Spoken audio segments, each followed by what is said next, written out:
Good morning and welcome to day 3 of the third annual DMH, LACO, and UCLA School Symposium.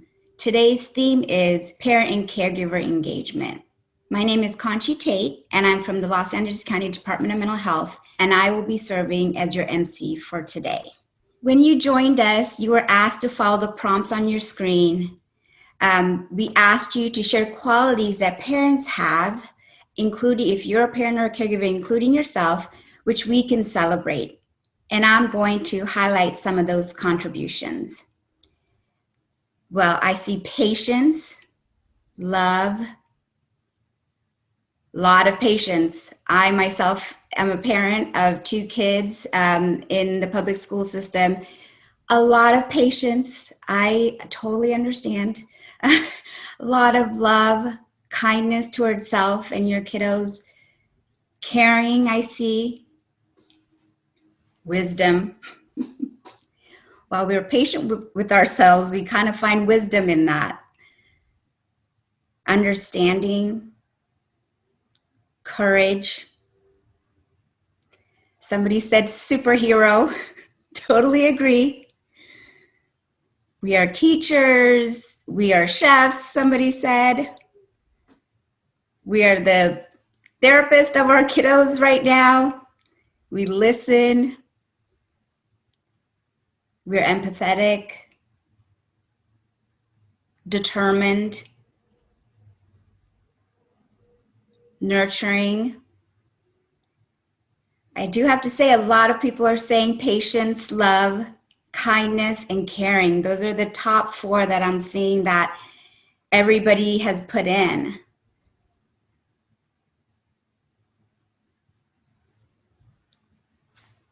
Well, thank you everybody for sharing. So before we begin with our presentation today, I want to go over some logistics. The chat box is our way of communicating with each other. In the chat box, you have the program as well as a resource folder that has a variety of different resources and the prior to sessions video. It's kind of the clearinghouse folder. If you have questions, please submit them in the chat box and our DMH, LACO, UCLA team will be answering your questions. When it's the panel presentation and you have specific questions for the panel members, you can use the Q&A feature. So I wanted to recap a little bit about what happened last week. So we had an expert panel of superintendents and a great youth leadership panel. The superintendents shared how they are navigating the needs of the school community during the pandemic and how they're addressing and tending to the matters related to racial justice and educational equity within their school community. They highlighted how they are engaging educators, students, and family voice. This then is the information they gather then is used to develop school policies and practices. And they really kept in mind the well-being of everybody within the school community.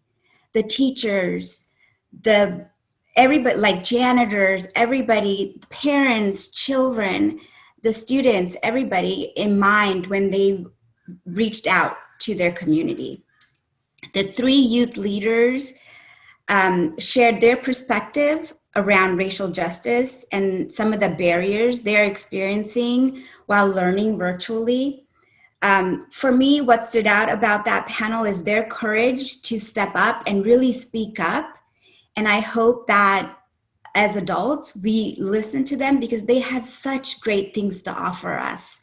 And if we can really be in true partnership with our students and really listen to them, I think we can all get through this together.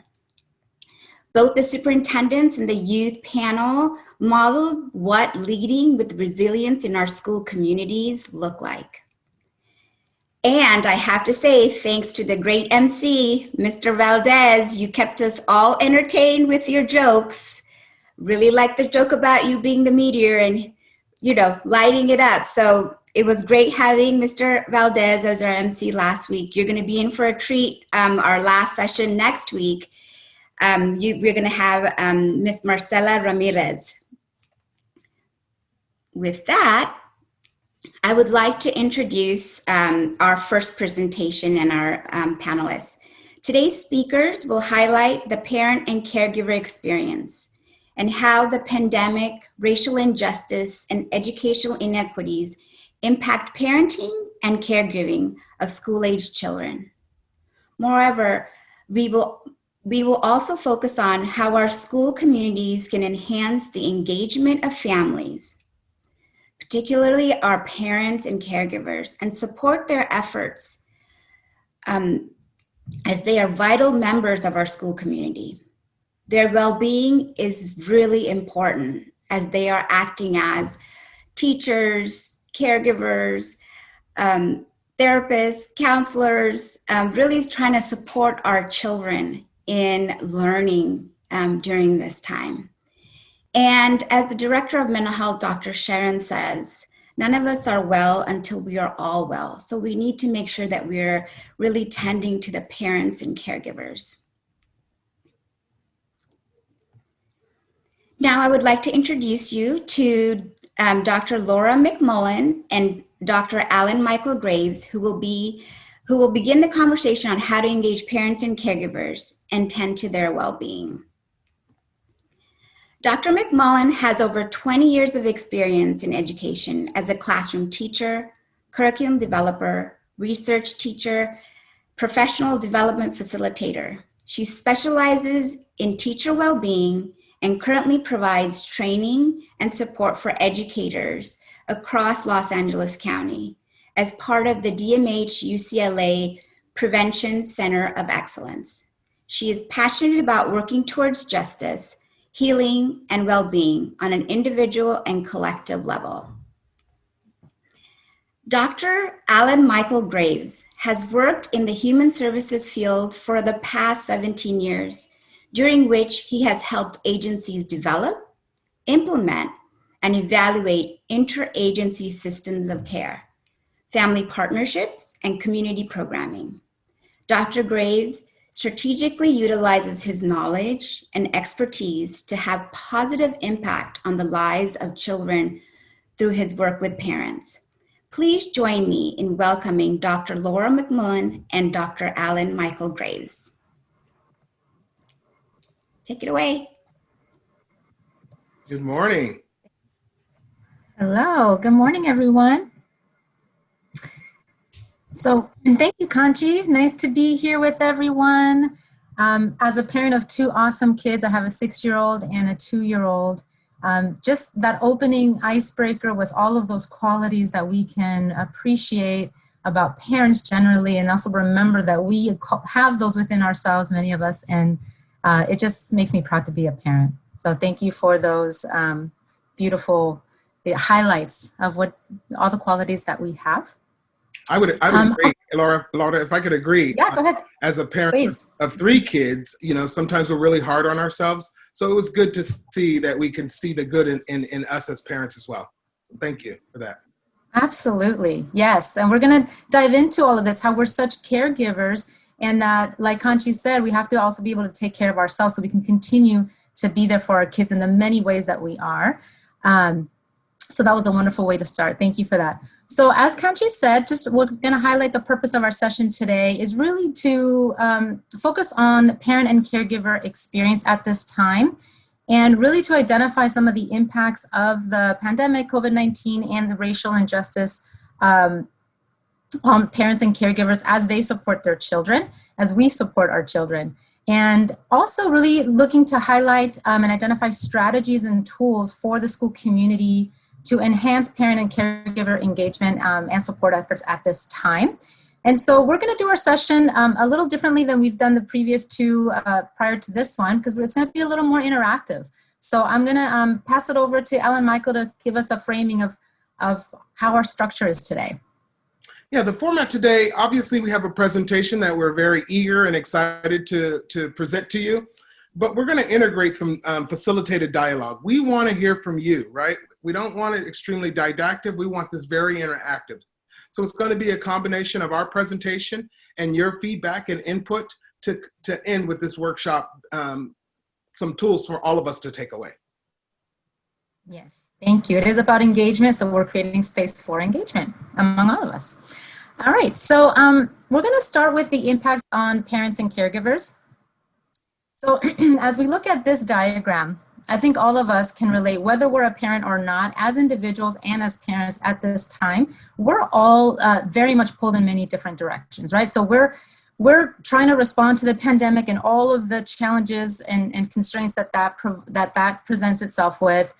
For those of us that are parents, we're really doing a massive effort and role with distance learning and trying to support our kids as schools are trying to and have shifted to distance learning. So we're more in partnership with schools doing the piece at home, which has a whole lot of components to it. And it's very new for all of us. Obviously, as parents and caregivers, childcare is essential. So we're trying to always figure out how to take care of our kids while tending to the many responsibilities that we have. With racial injustice, also responding to and making meaning for that individually, collectively. In all of this, we have our work-related needs, we have family needs, there's concern for well-being, financial needs potentially, there's role conflict, right? Somebody mentioned, I think it was Lauren in the chat, that with all the many roles and responsibilities, we're wearing many hats, and we're doing that at the same time as we're in this space of uncertainty. And so I think the kind of languaging around parents being the ultimate superhero is absolutely what I believe that. And I think we can definitely honor ourselves and each other and acknowledge that we really are holding a whole lot, because also we're, as individuals, we're managing this and we're supporting our kids and moving through this time, right? And so it's a lot. Somebody's talked about it as like triple duty, right? We have our like self, where we have our work responsibilities, and we have our children and working, supporting them through this time. So there's just a lot that parents are holding at this time. And really, like Kanchi said, and we've talked about the need to take care of ourselves and each other is really critical. So here's just some quick snapshot of some national data survey results around how the pandemic is affecting family, employment, and caregiving, as well as financial decisions that parents are having to make at this time, and the kind of hardships that parents are dealing with. And this was, it's a national survey, representative survey for parents with children under the age of 19. So these are just some general findings. We see that as far as job or income loss related to COVID-19, there's a great impact here. So more than 4 in 10 parents report being impacted, and those numbers, that ratio goes up for Black and Latino parents. And what makes it complicated is that in comparison with high-income parents and low-income parents are less likely to be able to work from home and more likely to have difficulty arranging childcare. So when we have distance learning as what's happening at this time, that presents itself with a very significant stressor and challenge for parents. Parents also report coping with the pandemic's impact, economic impact, by cutting back on spending on food, reducing savings, and going into debt. So the kind of decisions that parents are having to make, there's a lot of stressors here that are compounding one another. So if that's kind of just a national quick snapshot, then there's also some focus group data that was conducted by LACO's Division of People Services in the summer. And we're just going to highlight a couple of insights from parents in the group that participated. Not surprising, distance learning needs was a huge component of what came out of the focus groups. As we're all, again, adjusting to this new way of doing school. We don't know how long it will be. There's all the tech components related to distance learning, let alone balancing all the other responsibilities parents have while trying to support their kids with school at home through the technology, distance learning. So here are just some comments from parents as to needs that schools can help them with. That would make it easier to navigate the distance learning component. There's also just some folks mentioned just basic needs, food, clothing. We know the digital component was really important. And then resources and for job training and additional support for students with special needs. And then finally, from the focus group data, there was this big kind of overarching theme around well-being and really needing to support mental health for students and parents, social emotional support for children and adults. And this mirrors the needs that we hear from in the school for teachers and school leaders and everyone. We're all in need of support around well-being at this time. And so we're hoping that we can, in our time together, can identify ways to respond to some of these needs. So we're gonna switch now and think about the impacts on parent needs by opening up the space here to draw from your knowledge base, your insights, your experience in our first facilitated dialogue. So we know we're looking at both of these intersecting contexts, that they're inextricable. The way that we're going to talk about them is one by one. So it is a facilitated dialogue. It is a big group. The way that we're going to do this is we will pose a question, and then we're going to invite you to share your thoughts in the Q&A box. And as we get those comments coming, we'll pull from there. And we might invite some of you, if you would like to elaborate on a comment, we might invite you to come out. It would be just with audio, so we have all the videos off.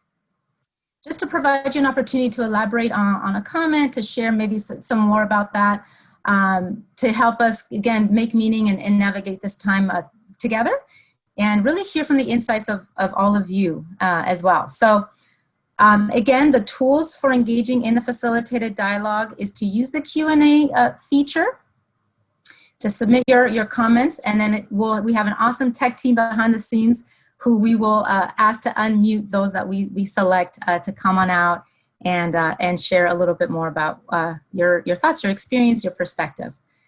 Okay, so with that, we'll go ahead and get started, and I'll turn it over to Ellen Michael to get us started on the first question. Thank you, Lotta. So as Lotta said, our focus groups that were conducted were, the participants were parents, teachers, and students. We know, and what we've hoped to create in this presentation is the balance of that, right? And so this facilitated dialogue is gonna be, the first question is geared toward those of you who are educators and mental health professionals, and you may be parents at the same time. So your perspective and your feedback is going to be very important as we merge focus group and information from you. The first question is titled under COVID. From your perspective as an educator and/or mental health professional, what are the ways parents and caregivers are being impacted? And again, throw those into the Q&A. And Laura and I will go through and see what our similarities are and highlight anything that we think that we want to expand on.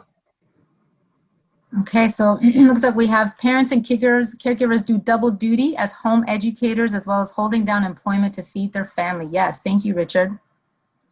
Technology experts, daycare, loss of job, needing childcare for children in order to go to work, distance learning, shifting responsibilities. The stress of working from home and being a teacher to my students while doing all the household duties. Yes. The stress of working from home and being a teacher to my students. Oh, we just said that one. Maybe some financial stressors. We've had parents exposed, had to be tested, leading to fear and worry among their children. There's less access to help with caregiving, pressure to continue with distance learning, food and housing difficulties, distance learning challenges, increased stress and isolation, being forced to take multiple roles with their child, maybe lack of time, skills, energy, support to do so, higher stress and unfamiliar roles. Yeah, strain on parent-child relationships.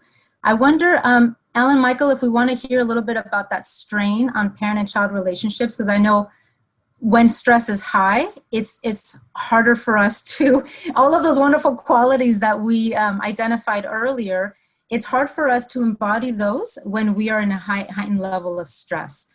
So Yeah, so it looks like there was an individual, Ashley Silvera, who indicated that increased stress, financial hardship, food, inability to monitor distance learning.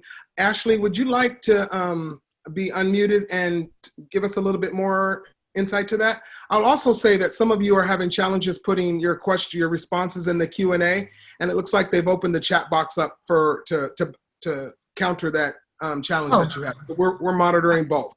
Okay. Ashley? Yeah. Hi, can you hear me? Yes, ma'am. Okay.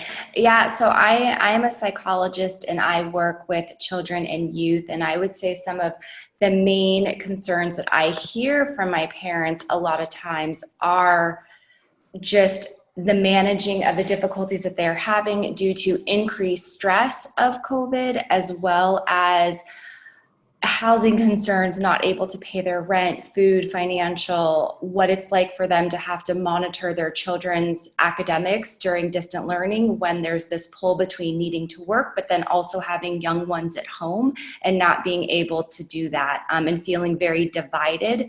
And so then we see more from the mental health perspective, just a lot of hopelessness, increased depression, increased anxiety, which then also impact the parenting for them to stay regulated and be there for their children. Thank you for that. I also saw a comment from, and I don't want to massacre the name, so I'll say Madoka, URHAUN, talked about pandemic fatigue. Would you like to unmute and share what you mean by pandemic fatigue?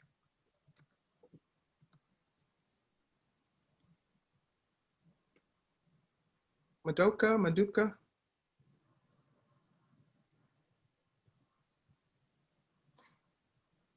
Oh, she's unable to use her mic. That's okay. Thank you, though. Maybe you can put that in the chat and we'll read it out for you, right? Another one that came out was from Yolanda. And Yolanda talked about English and technology, which are huge right now. In some of my engagement with parents and mental health providers, as well as teachers, on effective engagement, that has come up quite a bit. Yolanda, you want to tell us a little bit about your experience as a professional engaging parents and encountering how it's impacted them? Yes. Right now, we're working with families that, even though they might have the equipment to help the kids, but they don't understand the language and also the vocabulary. When we said clear your cache, they don't know what clear your cache is.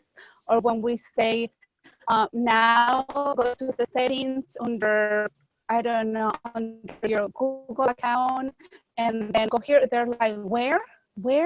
And so I just feel that there is a disconnection with the vocabulary that we use for technology, and also that we don't provide, sometimes the person doesn't speak the English and they don't understand what we're asking of them to do, and it's so hard not having the physical connection, the face-to-face.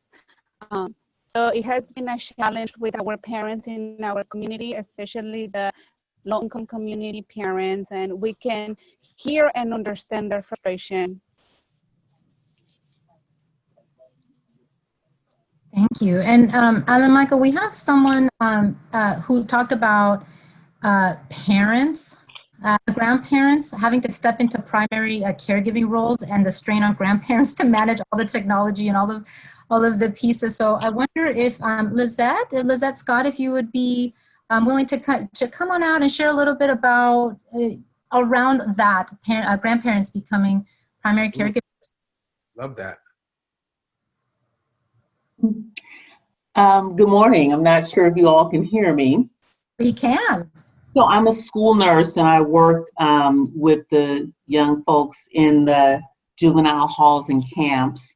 And even prior to COVID, the issues related with the stressors on grandparents and kind of not having an outlet or a network in which they could come together and receive support in a way that might be sufficient. So this layer of the pandemic, along with technology, I believe we're just seeing even greater stressors from our families. So we have some parent engagement activities that take place within LACO. We have some great folks that are reaching out and you know, connecting with families in that regard. But I think, and I don't want to say lack of participation, but I think limited participation makes it even more difficult for our grandparents for our grandparents to get what they need to continue to help their youth. Oh, Lisette, that was huge. Thank you for bringing that out. You know, and we have to acknowledge that all of our families don't look the same. And I know a lot of the families that I work with, grandparents or relatives are acting as parents. So as professionals, to identify and understand the impact of COVID for not just the parents, but grandparents specifically, and to include other relatives is extremely important. Thank you for highlighting that. Thank you. And also, Alan Michael, Carla Sequiera mentioned the roadblocks around relationships, given the stressors and access to resources, how can put some roadblocks in terms of relationships. So I'm wondering if we can, if Carla, if you're available to come on out and share a little bit about how do you think relationships are being impacted given some of these stressors? What's your understanding and perspective on that? If you can come on out. Sure. I just want to make sure. Can you hear me? Yes, we can. Thank you. So I work for a school district. I'm a teacher on special assignment, and definitely, you know, COVID-19 has had that impact on relationships and access to resources. And the thing is that those two really work together in terms of building that school community. They work very well together, but when there aren't any roadblocks in front of them. So right now, what we're seeing, as I kind of mentioned in the chat, that, you know, and I heard Yolanda, absolutely, families are learning this new digital language, and they're probably learning it from their kiddos, from their children. And this can be a really great learning experience, but it can add that degree of stress on relationships when families are already dealing with other roadblocks with work and health and everyday life. And those roadblocks that are linked to those relationships, you know, we have relationships with families, with ourselves, and everything's added more steps, more instructions, more skills to learn in order to get from one point to another. And it does take time and patience to learn those new skills. And it does require a dialogue, a growth mindset, patience. So really understanding what families are going through and being patient with each other. This has put definitely different and challenging responsibilities in homes. And it's important to say that, you know, we're okay. Say it out loud. It's hard to process. It's tiring. But we definitely have to acknowledge that there are those roadblocks in place. Thank you for that. Laura, I also wanted to, you know, for, you know, I do a lot of work with, and specifically with father engagement and male engagement with not only parents, but systems. And I was reading Richard Cato's comment, and I'd love to have a male perspective. He indicated that parents and caregivers also have double duty. And a lot of people have highlighted that double duty as home educators, as well as working and trying to feed the family. Richard, would you like to unmute and expand on your comment? That was totally representative of a lot of comments.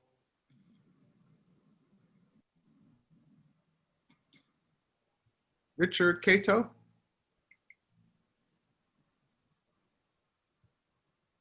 Might be. Okay, maybe we can come back. Richard, if you're able to come back, just let us know in the chat and we'll bring you out. I also see here. Well, I'm sorry, what did you say? I had a call. Oh, there That's you okay. are. I was just saying that I really liked your comment, and it represented a lot of the other comments about serving the double duty. And in my work with males and father engagement, we also not only identify that that's across the board, but males are seeing that as well. Yeah. So I wanted you to unmute and tell us a little bit about why your comment was put in. Oh, sure. Well, you know, I'm a school psychologist, and then when I talk to some parents and students, one of the things that stick out is that they find that now that some of them have been getting, you know, they've been going to work, and some had to find other types of work or work longer hours because of the COVID situation. And then, of course, when there's a shutdown for the school system, now the students are at home, so now they also have to juggle their time and energy to be able to become home educators as well, to help guide them to get online, to go into the virtual classrooms, and then and provide support that way as well.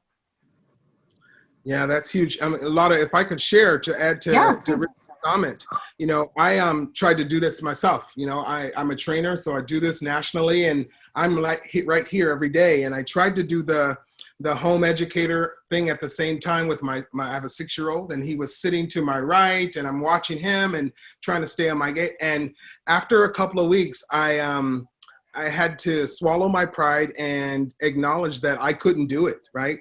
That double duty was too much for me. And I had to use some of my privileged resources to bring somebody in to monitor him while he was doing virtual learning, right? So it's imperative to understand that that double duty is hard. Those of us who are working with parents, it's extremely hard. And it takes some resources to do it. And a lot of the families that we work with don't have all of the resources necessary. So just highlighting the difficulty of it is extremely important, I think. Yes, thank you. absolutely. Yeah, and I share in that that you know, thinking about when you're talking, Alan Michael, about trying to do both things at once simultaneously. And what comes up for me on that piece is, you know, like, we might have values and ideals as parents of how we would like to ideally, you know, always embody our parenting and be there for our kids in the best, most present, compassionate kind, you know, way. And those are like, for me, those are some of my values. And then when there's these multiple competing demands that are happening simultaneously, the stress starts to rise. And then that starts to get in the way of me being able to be the best parent and the best professional that I possibly can be. And so as we said before, we can be hard on ourselves when we can't do it all simultaneously, which is kind of an impossible expectation. So we're going to talk about compassion, self-compassion, and really kind of, you know, in this time, it's just going to be, I think, a quality and a practice that can support us and others in navigating this time, and in some ways embracing the imperfection of the messiness of life, and also having some compassion for how hard this is for ourselves and for each other. I wanted to highlight, there was somebody who talked about for children, them not being able to socialize with each other. I think it may have been Inez. Let's see. I put it in this. Was it? Someone mentioned for the kids, how hard it is. Oh yeah, Inez Hernandez. Are you able to come on out and just share your experience? What is your thinking around the impact on kids not being able to socialize and playing outside of sports? Because that's also a big one that weighs on us. Good morning. So yeah, I am a parent of 2 boys who are active all year long, from beginning of July, I mean, like end of June, all the way to October, November. They're in football, and so that's not happening. Last year, basketball, which is like January, February, March, is basketball. That was cut early, and then from like March, April, basketball and baseball overlap, and so baseball was wiped out. So I do my best to keep my kids physically active all year long, and then they get to socialize with different groups because all of our sports are in different cities, so it's different areas and different, you know, kids that they get to meet and spend a whole lot of time with.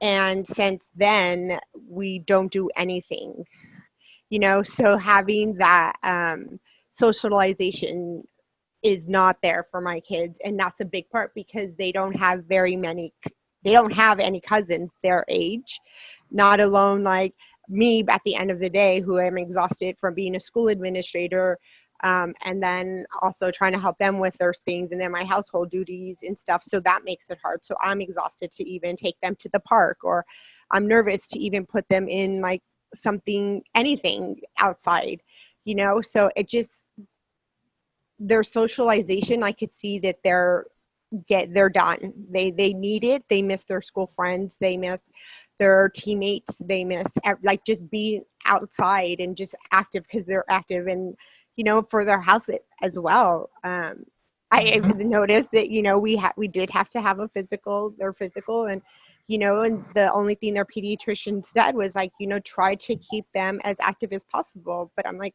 how do I do that? And where I can't take them to the park because they can't play on everything is closed. You know, all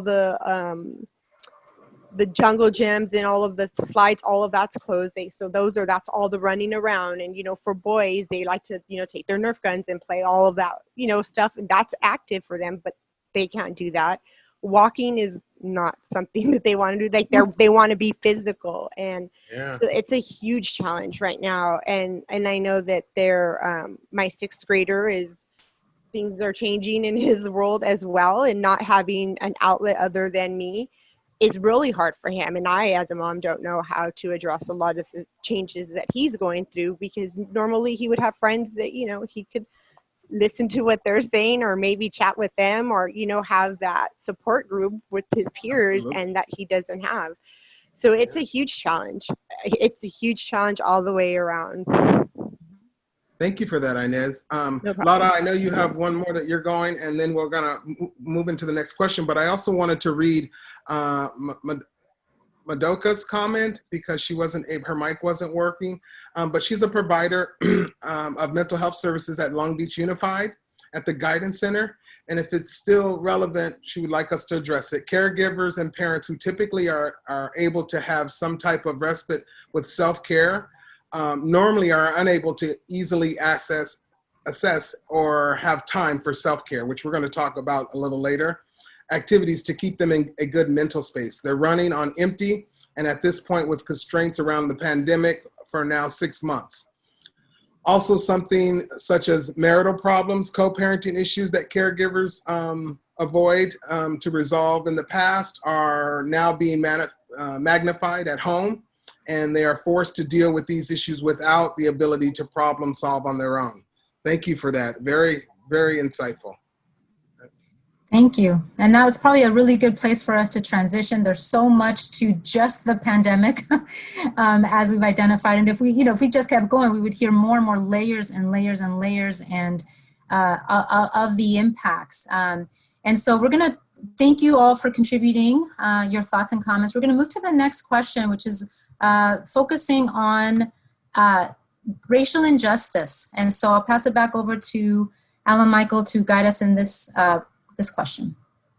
Thank you. And if you're reflecting on either the previous questions or the current, you can continue to throw those in the chat box, and we'll add those to the presentation. But the second question is about racial injustice. In what ways might parents or caregivers be impacted by racial injustice and educational disparities in the school community? Right, so we're mental health professionals and educators ourselves, but what do we see as the impact of racial injustice on our families? Take a minute, drop that in either the chat box or the Q&A box, and let's talk about it. You know, during these times, in lots of spaces, we're having these racial injustice conversations, and they're very challenging. But if we're to facilitate our education the way that we need to, these are some conversations that we need to have and identify some of the racial injustices that these parents are encountering. So throw it out there. What do you think are some of the racial injustices? It got quiet. Maduka says a sense of helplessness as they're not able to assure children that the world is a safe place and just. Love that. Lack of recognition of trauma affecting the families. Love that one too. There was a Jay Williams talked about unequal distribution of access to resources. Jay Williams, do you mind unmuting and telling us expand on what you mean by that? Hi, can you hear me? Yes, ma'am. Hi, good morning. I was just referring to just the availability across the board. How are these resources being promoted? In what languages? Are are the families even able to maybe pick up lunch for the kids? I know some schools are offering lunches. It's like, how challenging is that depending on the parents' work schedule? There's just so many things to take into consideration. There's resources, but is everybody's access equal? Thank you. Alan Michael, thank you for that. Alan Michael, I wanted to see if we could bring out Elizabeth Nails. Elizabeth, would you be willing to come out and share a little bit more your comment around unresolved trauma for folks at this time? I thought that was really insightful. I'd love to hear from you. Sure. Hello. Hi, everybody. My name's Elizabeth, and I'm a program associate with the LA County Department of Arts and Culture. I've been sitting with taking into my heart and mind unresolved trauma from school experiences that especially parents and caregivers who are Black, Indigenous, people of color may have directly experienced in their own schooling and generations going back and back. And that is very likely shaping what they feel is important for their kids right now. For example, prioritizing emotional safety and support versus meeting a homework deadline. And it also may be impacting levels of trust with the school system and manifesting in all kinds of ways. Thank you. One that really, if I can just hop in, just made my hair stand up, is from Joel Pearson, talking about explaining these injustices to your children. I have had a very hard time with this, right? And it started with my little 6-year-old, he was 5 at the time, asking me why the CVS and the Ralphs in our neighborhood was boarded up, right? That was a very hard conversation. So, Ms. Pearson, would you like to tell us a little bit about it? Can you hear me? Yes. Yes. Oh, okay. Well, I just feel like I work at a charter school, but I'm also a parent. So trying to explain to my 11th grader with some of the things that she's seen and experienced just by knowing people or friends or family members have experienced some of the injustices, how to explain to her that this world is still a safe world, but we have to be aware and we have to be cautious. And it's hard to explain to a high schooler that, they want to just live free and do, be able to go out there and do what they want to do. And, obviously being safe themselves, but not having to look over their shoulder or having to worry about certain things. And so it's kind of hard to explain to a high schooler that they have to be more cautious now when they're not used to doing that. And I think also for elementary schools, school-age children, I think it's really hard to explain. You can't hide some of the things that are on TV that they're watching, that parents are trying to explain to them. And then when we have a good counseling service at our school, but the counselors are really busy right now trying to explain to our young ones what they see on TV or what they may be experiencing on their own personal lives. So it's really hard. And I think as parents, caregivers, it's really hard for us to see it. And yet many of us don't know how to explain it, really. Yeah. And how to, somebody made a comment around re-traumatization based on exposure to that gets perpetuated in the media. I think that was Carolina Scheinfeld. If you'd like to come on out, I'd love to hear a little bit more about that. But some of the, I have a hard time too with my kids and trying to be explicit while also not having it be traumatic for them. Like it's just a hard, we just don't know. I don't know how to maneuver through this in a way that just kind of prepares them to understand the world in some ways, while also not kind of instilling more, fear or having it be traumatic. So it's tough. And I think Elizabeth, I'd like to just read Elizabeth Munoz's comment. She's not able to use her mic at the moment. She said, I recently saw a support group for Caucasian parents focusing on how to discuss racial injustice with their children in a way that is sensitive while not perpetuating racism. So it's just an interesting kind of balance point, right? So and it's just, yeah, it's we're all in this kind of space of trying to maneuver and lean on one another and support one another as we try to, make it through and do what's best for the children as we move towards justice and healing.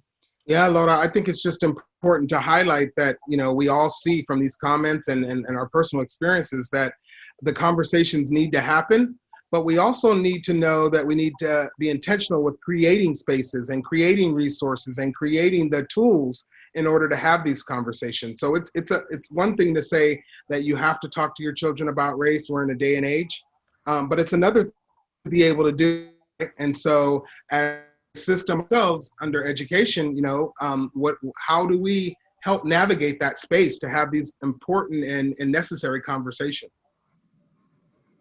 Absolutely. We have time for some more. Yeah, we have a few more minutes on this question.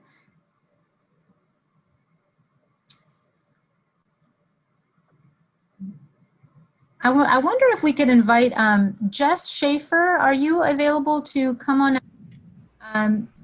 I see some comments here around a breakdown of social supports, and then just also, let me just pull it back. Yes, you had a couple of comments that I think we would just love to just elaborate on here. Sure. Are you available? Come on out, Jess. Hi. So I work with Department of Mental Health doing administration, so I connect a lot of providers to supports. But I'm also, a person of color myself, and I have been a line clinician working with children and families for a while now. And I think one thing that's been going on is everything feels like everything is happening in a bubble, so it's hard to reach out to previous supports that we might have once had. And for kids who are seeing all of the trauma and the social injustice and the protests, which are ultimately a good thing, they may not have the tools to process it. So it's forcing a lot of conversations with parents that may have needed to happen, but may not have needed to happen now or in this way. And the response to the protests, there's been a lot more open hate that I think children are seeing. It's in the media, it's on the news, it's something they may even have problems with that are affecting them directly. So it creates a lot of challenges of how do you prepare kids to be safe, like you were saying, but also dealing with the reality that we live in a racist society and how to not perpetuate that and make kids still feel safe. Yeah. Yeah. Jess, it's yeah. I'm sitting with what you've shared, and I think about I think about, with our children, right? The future generations and their children, and how we're all part of, the past, and they're part of the future, and thinking about what seeds we want to plant within their consciousness and their hearts. What kind of vision, what kind of, what vision of what we would love. I think about the beloved community, Dr. King's, ultimate vision of the beloved community. To be able to, plant some of those seeds, that's kind of how I've been really thinking about. It's like responding to the here and now and trying to make meaning from the here and now, while also trying to cast a vision or plant seeds of possibility and hope for my children, our children, of future generations, of the kind of world that they can also create.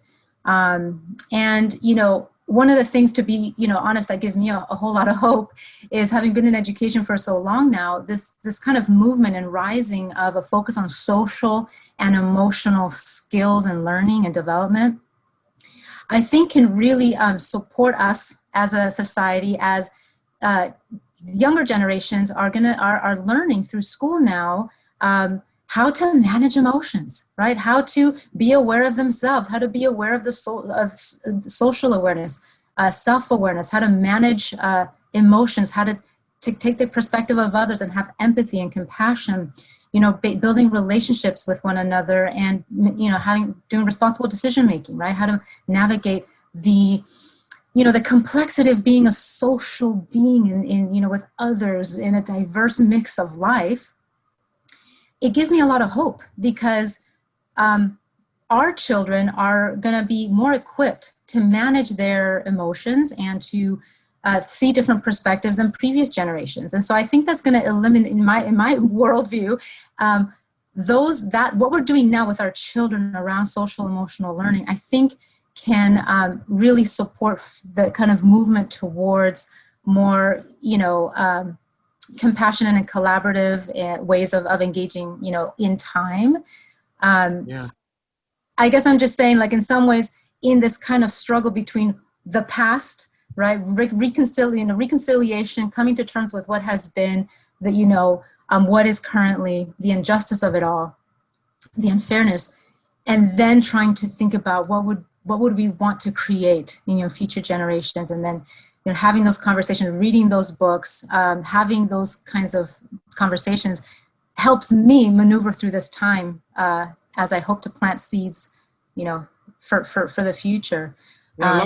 Thank you for that. And I think that that's a great segue into our next thing, because I think in order to do that, there needs to be some intentionality, right? Intentionality on how we respond to everything that everybody just said, right? Because we have to be intentional with creating spaces, intentional with having real conversation, intentional for in our listening, and as well as being vocal for not only ourselves, but our parents and our children, right? And so the next topic that we're going to go into is responding to the needs that everybody talked about. So if you want to guide us through that, that balance of needs, I'd appreciate it. Thank you. Absolutely. Thank you. And thank you all so much for coming out and sharing with us your thoughts, your experience, your perspective. It's exactly what we were hoping that we would engage with you and to hear from all of you, or those that were able to share. Thank you. That was very enriching. So as we've identified some needs, we're moving into how do we respond to these needs? And we really want to highlight responding to needs while building on strengths. So we want to just kind of set as a framework, a lens, as we're working with parents, and also as we're managing this time, as we're navigating, that we are really seeing what are the strengths, and we're looking for strengths, we're identifying strengths, and we're building on strengths to navigate and respond to the needs. And so we want to just offer this kind of balanced perspective, thinking about responding to needs from a strengths-based perspective. And I'll just share with you a quick definition of a strength-based framework, and then we're going to watch a video. So the strength-based framework is grounded in an understanding of and responsiveness to the impact of trauma, and really emphasizing the physical, psychological, and emotional safety for both providers and survivors. And it's really to create opportunities for survivors to build a sense of control and empowerment, building on strengths. So with all of the things that happen in our world, if we can, kind of come back to and connect with a sense of control and empowerment within building on our strengths, that's going to help us navigate the challenges. And so we would like to share a video. It's about 2 minutes, and it's animated, so it should be fun. I'm just going to wait for it to load up. And the video is what does it mean to have a strength-based perspective? So as you watch this, I'd like to encourage you to think about yourself and also the families and the parents that you work with as you view this.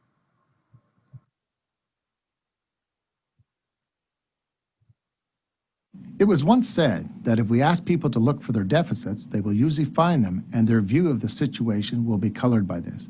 If we ask people to look for their successes, they will usually find it, and their view of the situation will be colored by this. In many ways, our traditional model of care embraces the belief that people need help because they actually have a problem. This emphasis on deficits, or what a person is lacking, leads to a cycle of focusing only on what needs need to be repaired, followed by some assumed solutions. It's a deficit approach that says, I need to fix you. When we do that, though, we actually deny people the opportunity to face the challenge and actually learn from it and discover things about themselves that they're going to need in order to resolve that situation in a way that actually looks like success for them. More recently, care providers and organizations have embraced this new strengths perspective and what it means to work with people and promote positive change. Rather than that more traditional model of fixing, it's more about actually focusing on people and understanding what strengths they bring to the picture, what capacities that we can draw upon that actually they will use in ways to transform their own lives in positive ways.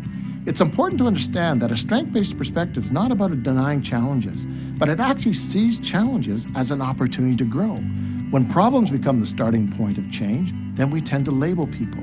There's a dependency that occurs. And it's always about drawing upon others in order to resolve their issues.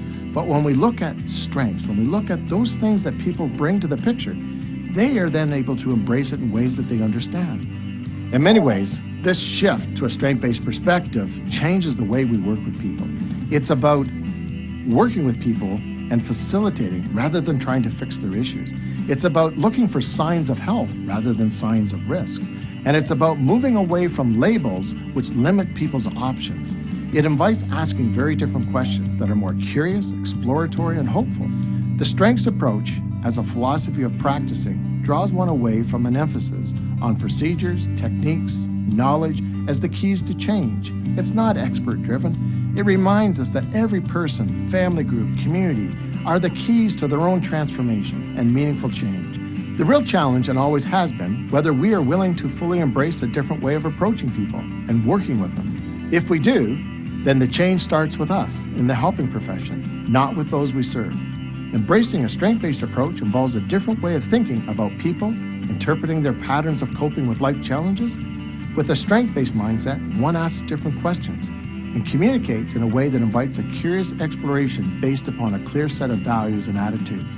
It's about exploring what can be as opposed to why not.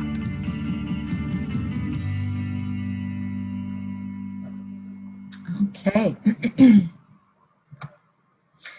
So I hope that you enjoyed that video. And so obviously, in order to be able to support others from a strength-based perspective, we have to, discover and identify and look for strengths, and that requires that we build relationships, right? And so what we would like to do is to move into the section now where we're going to identify strategies and tools from a strength-based perspective that draws from family community knowledge. So we're going to move into our next facilitated dialogue component, this time focusing on strategies, tools, practices, examples of ways that, that we can support parents at this time. And so we're going to do the same thing, but now we're focusing on strategies and tools drawing from your insights. And so I will hand it back over to Alan Michael to lead us in the next question. Thank you, Lotta. Before we went into the question, I just want to highlight that, when you said in establishing tools and strategies, drawing from family and community knowledge, far too often we have experts tell us what's supposed to happen. Right? And although we value their education and value their experience, without community and feedback like we're getting now, they're not effective strategies, right? And they haven't been effective strategies. And so in order to build relationships and value this engagement, we need feedback from all sides, right?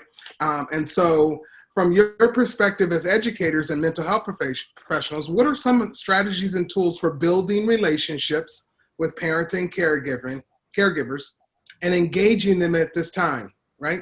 Not what we've read, what we've been told, what we've heard. What do we really think the questions are, the strategies and tools are for building relationships with parents and caregivers? So we're going to open back up the chat box and the Q&A box. If you want to drop some of your thoughts around engagement strategies and or tools, we'd love to hear them and or call out a few to expand on them. And the first one I see, which is what I say all the time, is listening. I do training with teachers for professional development and social workers and anybody who's dealing with the kids. And sometimes it's a little kirk, but I just tell them, shut up and listen, right? That's one of the things that we don't do very well, is listen to them, right? We might find out something if we didn't come to the table all the time trying to tell them as opposed to listening to what they need. So I love that. Go ahead, Laura, what do you see? I see from Jay Williams, praise, strengths-based perspective, as well as acknowledging the challenges of being a parent during this time. So kind of balancing that acknowledgement and also praising and looking for the strengths and reflecting back those strengths, right? I think all of us, like we've you know, talked about how hard it is, you know, as parents to navigate this time. And oftentimes we don't know, you know, like from a teacher's perspective, being able to have, or a school, you know, some appreciation for what we're doing at home, that makes a difference, right? And so being able to reflect back strengths, praise, acknowledgement, while also acknowledging the difficulties, I think that is very validating as a parent, whether it comes from whoever it comes from, teachers, you know, school-based folks, mental health professionals, or friends and family, or one another. Just the acknowledgement and the praise. And that's why that opening icebreaker was just kind of a nice, like, oh, like a little reflection, like, right, yes, as we're navigating all this, we also have these capacities, and that is to acknowledge and to praise. Thank you, Jay Williams, for that. I wanted to, let me see, one second here. And then Louise mentions highlighting strengths and focusing on taking action where possible, increasing agency for clients and families. I wonder, Louise, if you, Baeza, would you be willing to come on out and share a little bit about increasing agency for clients and families, and what could that look like? How might that happen? Because that really does bring us to that point of regaining a sense of control and empowerment. So if you'd be willing to share, we'd love to hear your perspective, Luis. Yeah, thank you for the opportunity. In brief, what I meant by that is sometimes there are definitely a lot of things that are out of our control and a lot of out of control for the families and the clients. And I'm a therapist, and so one of the things that I found that's helpful is, while acknowledging all the things that are out of their control, also putting some effort into the things that they can work on, the steps they can take, and through that increase of agency and reducing the sense of helplessness, it seems like that is helpful for increasing hope. And you know, back to that cognitive triangle, there's a lot of research out of Stanford from a person called Dr. Huberman, Andrew Huberman, and they explore the idea that behavior and action is very powerful and might be the starting point in some cases for increasing mood and regulating thoughts. And so, yeah, just giving families, reminding them that there are things that can be done. So yeah, thank you. Thank you, Louise. I wonder, as we're going to bring out a couple more folks, for those of you that are in education, in whatever role you might be, are there any ways that your school, your community, your district, are there any practices or strategies that you're aware of that are supporting parent engagement? So I'm thinking about the last session with the superintendent's panel, and there was one of the superintendents talked about the use of social media and Facebook groups, and being able to connect with parents through that medium, and really listening and hearing from parents through that medium. And it seemed to be a very organic and useful mechanism to engage with parents. And so I'm just curious if there's other examples from the education community around practices or strategies for building relationships with parents, engaging, that have been working.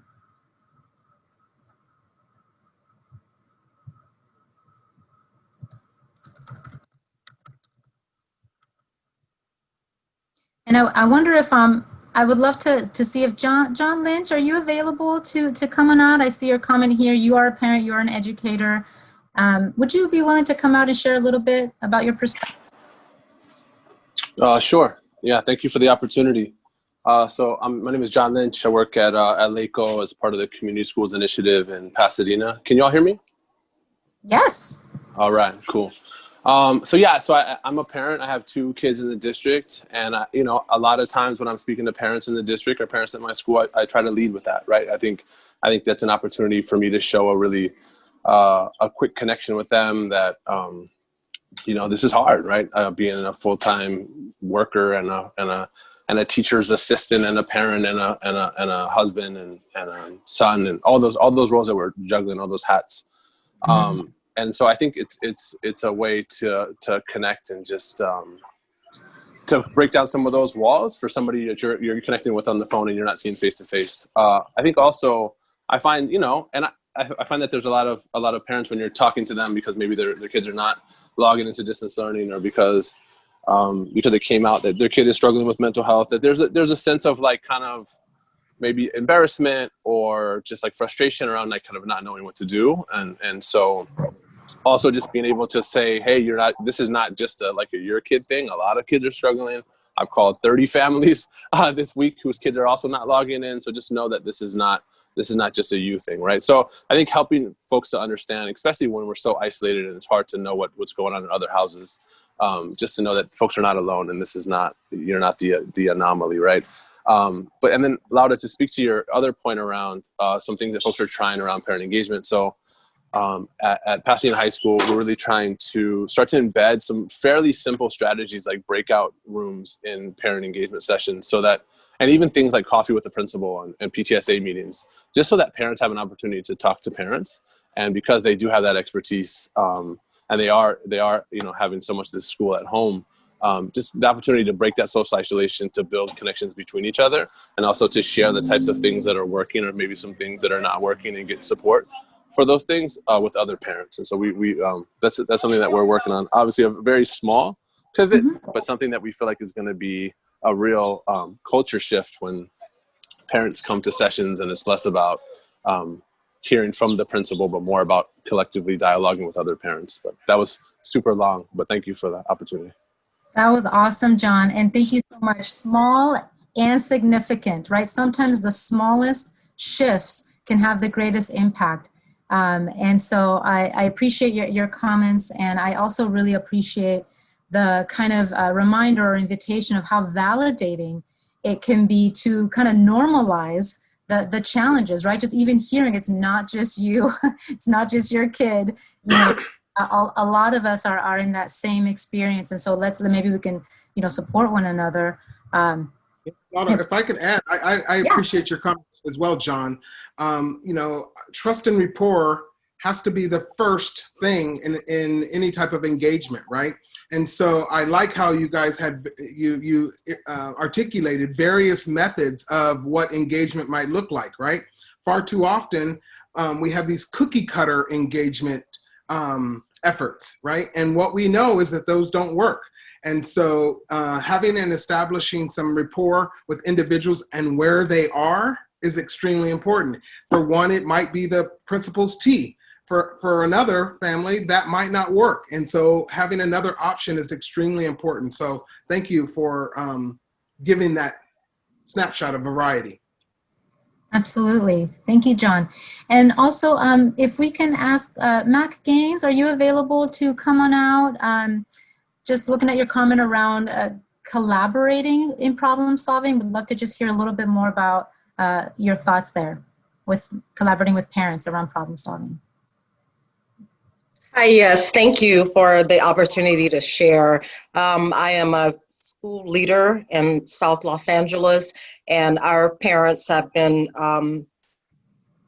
feeling a lot of pressure in trying to support their students with engaging. And so what we tell our staff is just to continue to provide that communication and do it in ways that are the best ways for parents. We have some parents that they prefer a text message. And so we've purchased cell phone devices, use Google Voice and other tools, because if that's the best way to reach the parent, we want to reach them in the best possible way. We've provided different tutorials, 1-minute videos that we can post on our website to show parents how to use tools to connect, like the Zoom, and how to be able to communicate with us. We make phone calls. We have support staff that support our teachers with making phone calls. We work after hours and on weekends at times so that we can adjust with parents.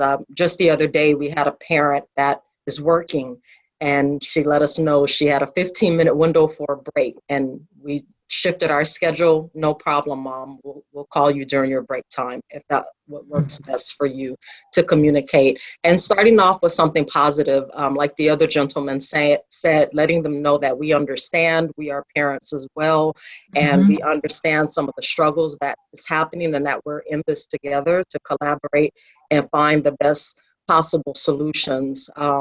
While we are, dealing with our current situations. And that has helped a lot. A lot of parents have really indicated to us that they appreciate that. Scheduling the times when they have to come in person to pick up materials and supplies that are times that they say are best for them, and adjusting to their needs. So it's just taken a lot to ensure that first we are having self-care as well, so that we can provide the care to our parents and caregivers as much as possible. We are currently strategizing as a team for additional possible ways to continue to support and what other community resources that we can find as an organization to lend additional support to our parents and caregivers as well.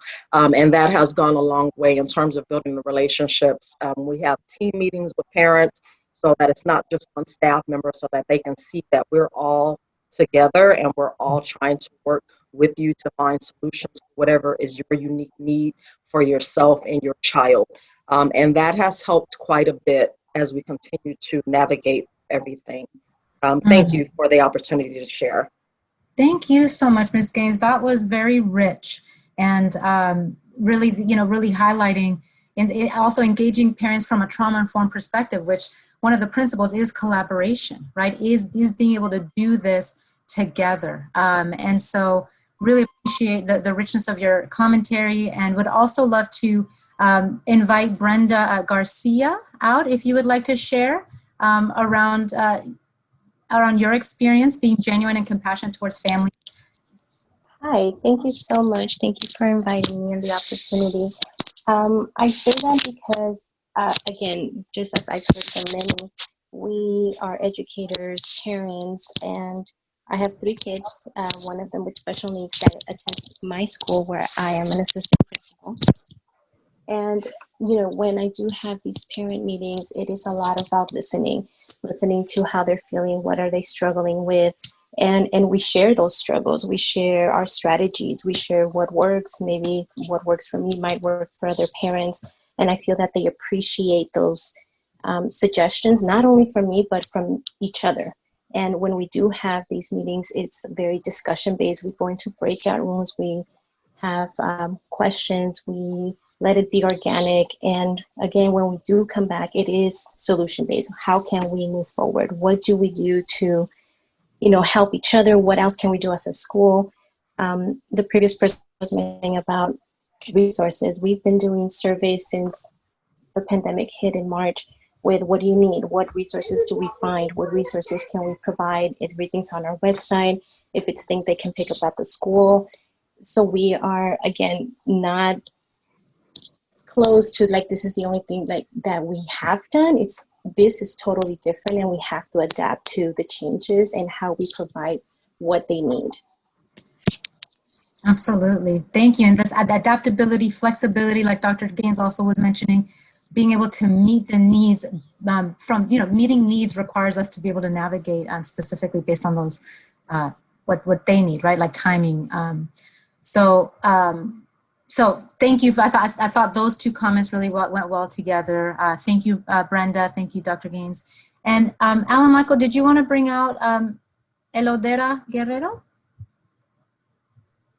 Yeah, I love the comment about using everyday language and avoiding clinical stuff as we're working with them. Kind of tied into what I just said about meeting people where they are, but I wanted to see if Elodera wanted to expand on that. Guerrero?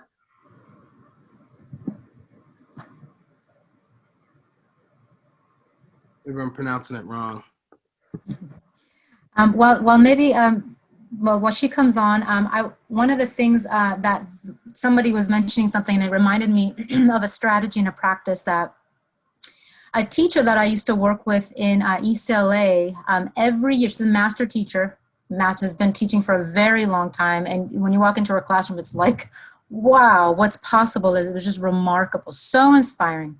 First grade and dual language program. And what she would do at the start of every school year is that she would spend the first several weeks scheduling at a time that worked for parents. So sometimes that meant before school, sometimes that meant after school, sometimes that meant in an evening, and these were in person. Basically, meetings with families, get to know you, get to know your families, where she would look for the strengths, ask for, what the goals and aspirations are of the family, what they want for their children, what their strengths are, what the kids' strengths are, what the families, strengths are. So she would meet them, and it would be a get to know you, get to know how wonderful you are, and what are the needs and what are the strengths, and how can we work in partnership with one another in support of your child. And that relationship building took a while, so it would take several weeks before she could get to everybody. Again, working with schedules and trying to, meet the families where they were and when they could come in person. But she says that her year would open so smoothly because she had this foundation of trust with the parents, a foundation of connection, relationship, rapport, and this kind of partnership that we've been talking about. We're in this together. We're a team here. And so let's get to know one another and work with our strengths and support your child through this year. And she credits so much of how smooth her year is to her parents. And the parent involvement was incredible in her classroom. So that was one strategy of these kind of meet and greet meetings at the beginning of the school year that were very powerful for her. So that was one example that came to mind. Okay, and we have Eladora, you are unmuted. Are you able to come on out? Yes, I'm sorry, I didn't hear the question. I was doing something else. I'm sorry. That's no, okay. We wanted you to expand on your statement in regards to using basic language instead of clinical terms in your engagement. Okay. So yeah, I am a parent and a grandparent of two of my own biological children with special needs and a grandson with special needs. And I found that when I talk to schools and I've talked to professionals, they really use this clinical jargon that's just okay, I've just gotten hit with this, diagnosis and stuff, and I'm processing that, and now you're telling me all this stuff in this language that I cannot understand. Where is the Google translator to what you're saying? Is there a Google translator that will definitely tell me what you're saying and put it in a terms where I can understand?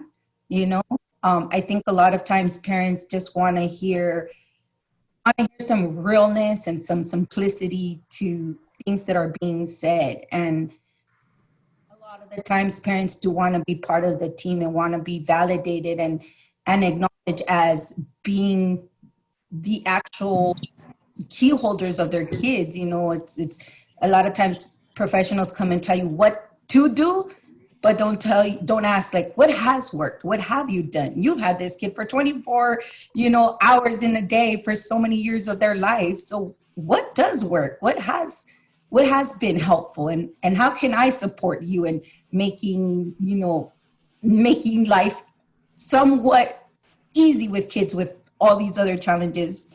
Does that make sense? Absolutely. Oh, absolutely. Thank you so much for that. That's deep. Yes. Thank you. Yes, that is such a powerful point, and I think a really wonderful way to honor parents, honor the expertise, honor the wisdom, the insight, the knowledge, the solutions that live within us as parents. Like you said, we are the experts of our own children, and so as educators and mental health providers, being able to ask the parents what's working and really eliciting the knowledge and the insight from the families, the parents, caregivers, that can really support us in moving forward together in partnership. So thank you for that. I'd like to use that platform to kind of merge into our next facilitated topic, if we could. Perfect. Absolutely.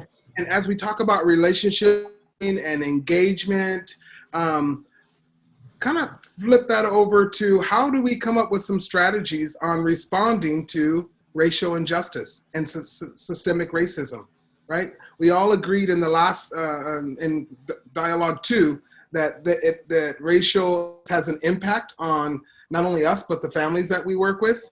and the parents and the kids, right? But Mm-hmm. what are some of the ways and strategies that we can utilize that balance that Laura talked about to engage in a way that is beneficial to them? So what are some strategies and best practices addressing systemic racism? And we could also throw in their hopes or ideals. Maybe it's not happening, absolutely. but we would like it to happen. So what would help, and what is helping? So while we're waiting, I know in our last session, a lot of people talked about have the ability to have those conversations, right? So a strategy or best practice might be to have roundtables or discussions with parents on how to talk to them around race, right? Mm-hmm. I know I would love to participate in something on how and what to tell a 6-year-old about riots, how and what to tell, how much is too much. I seen one of the chat boxes earlier was like, I struggle with how much to share and not sharing enough and sharing too much, right?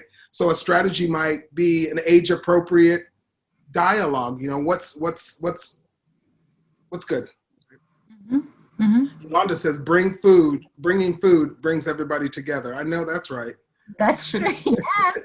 I would love to bring out, if we can, Elizabeth Nails. You had some wonderful strategies generally that you offered. Would you like to come on out and share a little bit more, some practices that can support us as we're thinking through these topics? Sure, thank you so much. I wanted to share some thoughts about culture and culture share, and I'm so inspired by day one of the symposium where Dr. Lamont Terry was talking about culture and thinking in a broader way that culture is about these practices and ways of beings that people use to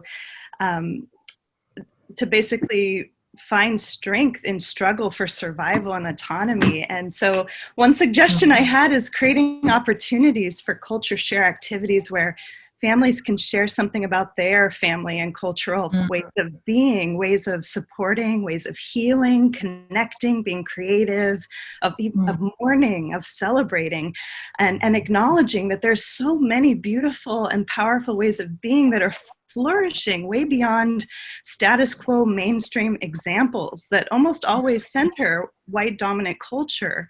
So celebrating the many ways people and communities can and are taking care of each other and uplifting that seems like a powerful strategy to move forward. That's beautiful. Absolutely. It's like a counter narrative, right? It's creating spaces where what we don't see in the media is actually happening, celebrating, learning from one another, acknowledging, and really kind of moving through it together, celebration of excellence and beauty and goodness and richness and wisdom again from all traditions. Thank you for that. I think that's when you talked earlier about balancing the perspective, right? There are some good things and some strengths that come out of racial conversations, right? Mm-hmm. So what's the best practice of highlighting those strengths, but also addressing the needs? Yeah. And it sounds like, I just want to plant the seed, Elizabeth, it sounds like you might be leading some of these efforts through your inspiration and your vision around the culture sharing circles, gatherings. It just seems like, that would be something, if you're thinking about it, just wanted to encourage you to plant the seed to maybe, continue to be in that space and see, because in some ways when we think about leadership and, sometimes we think about what needs to happen out there, what would be nice if other people did things, but then when we take something on, like, maybe I'll open this, or maybe I'll set up this little gathering. Then we are, of course, an active part of the solution and the movement forward. So, it sounds beautiful and so powerful and enriching and healing and celebratory. Thank you for that, Elizabeth. Thank you.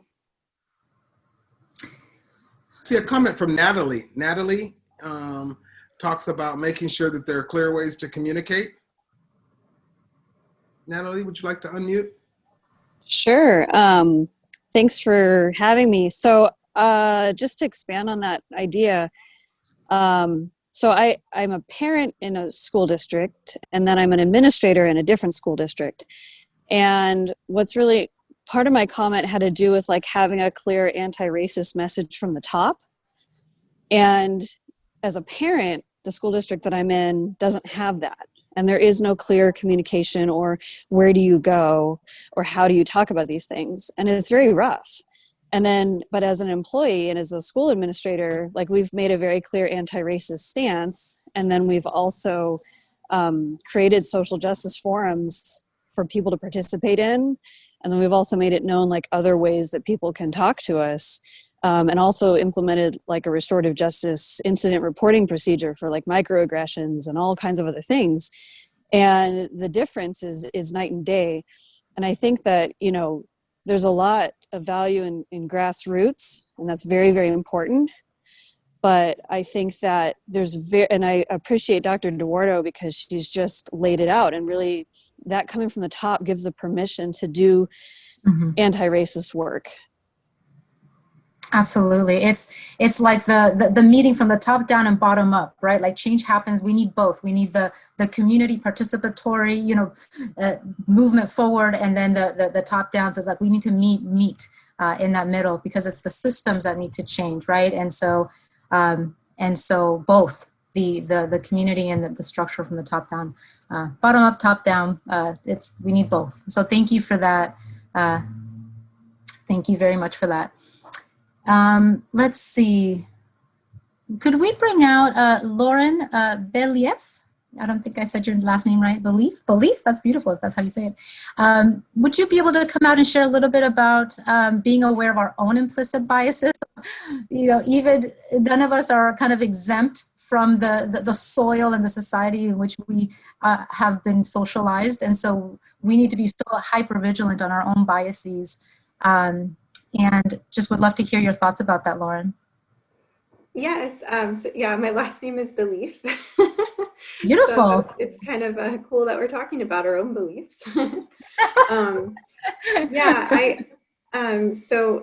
feel like I've recently taken some trainings on implicit bias, and I just think it's such a beautiful concept because of the fact that, you know, everyone is so diverse and has been influenced by just so many different things, whether it's the way they were raised, their culture, peers, things of that nature. And I think, and even, you know, our own trauma from our past. And I think all of that shapes our own values, beliefs, and morals. And I don't think we're always aware of it, because a lot of times it's subconscious. And I think it's important to really, you know, when you do notice, maybe you're talking with a family member or even a friend,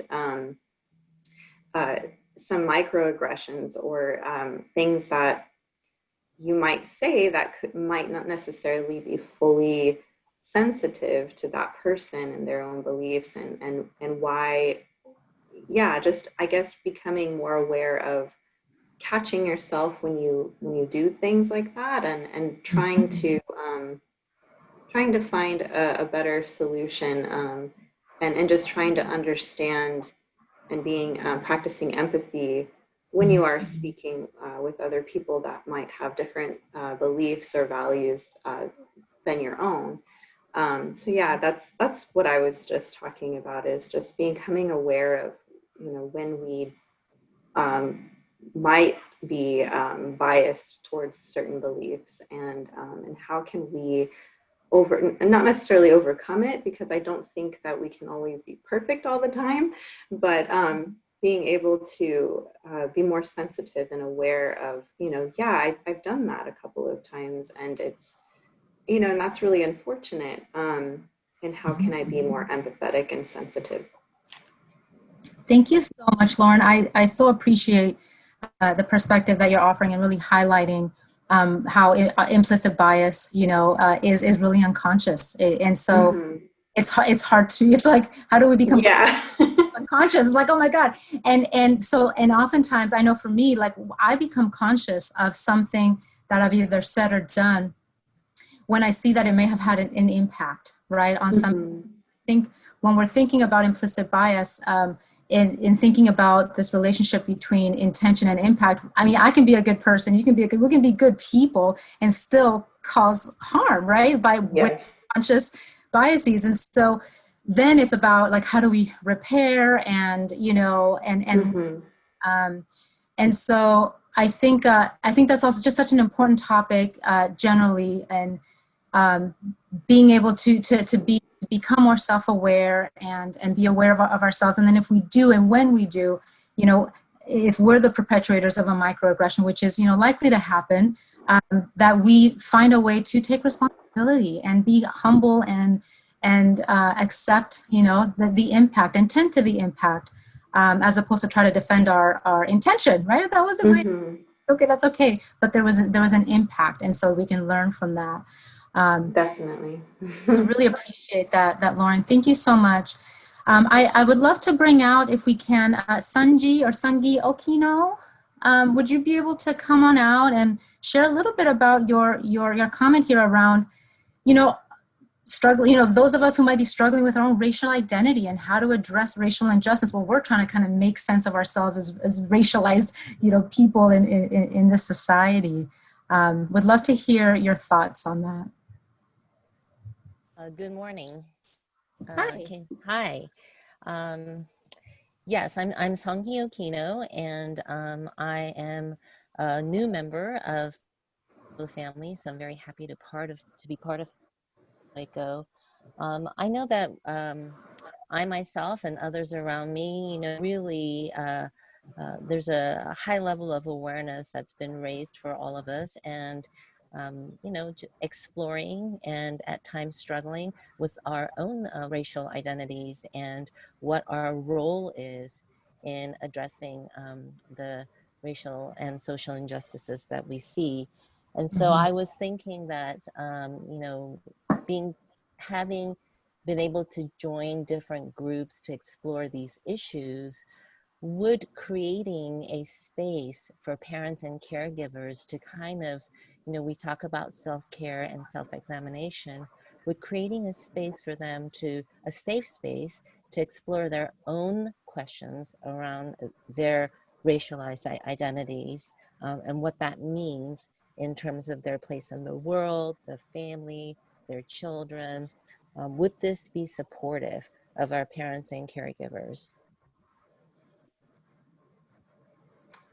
Thank you so much for your comments. And yes, as we're all trying to maneuver through this time, so much self-reflection and questions, and really wanting to, needing to rely on one another, and our ideas to move through this time together. I wanted to just bring out, if we could, for our last question, thank you, Sungi Okino, for your comments. Carla, would you be able to come on out and share, as our last comment on this topic, around what your district and teachers are doing that you're aware of?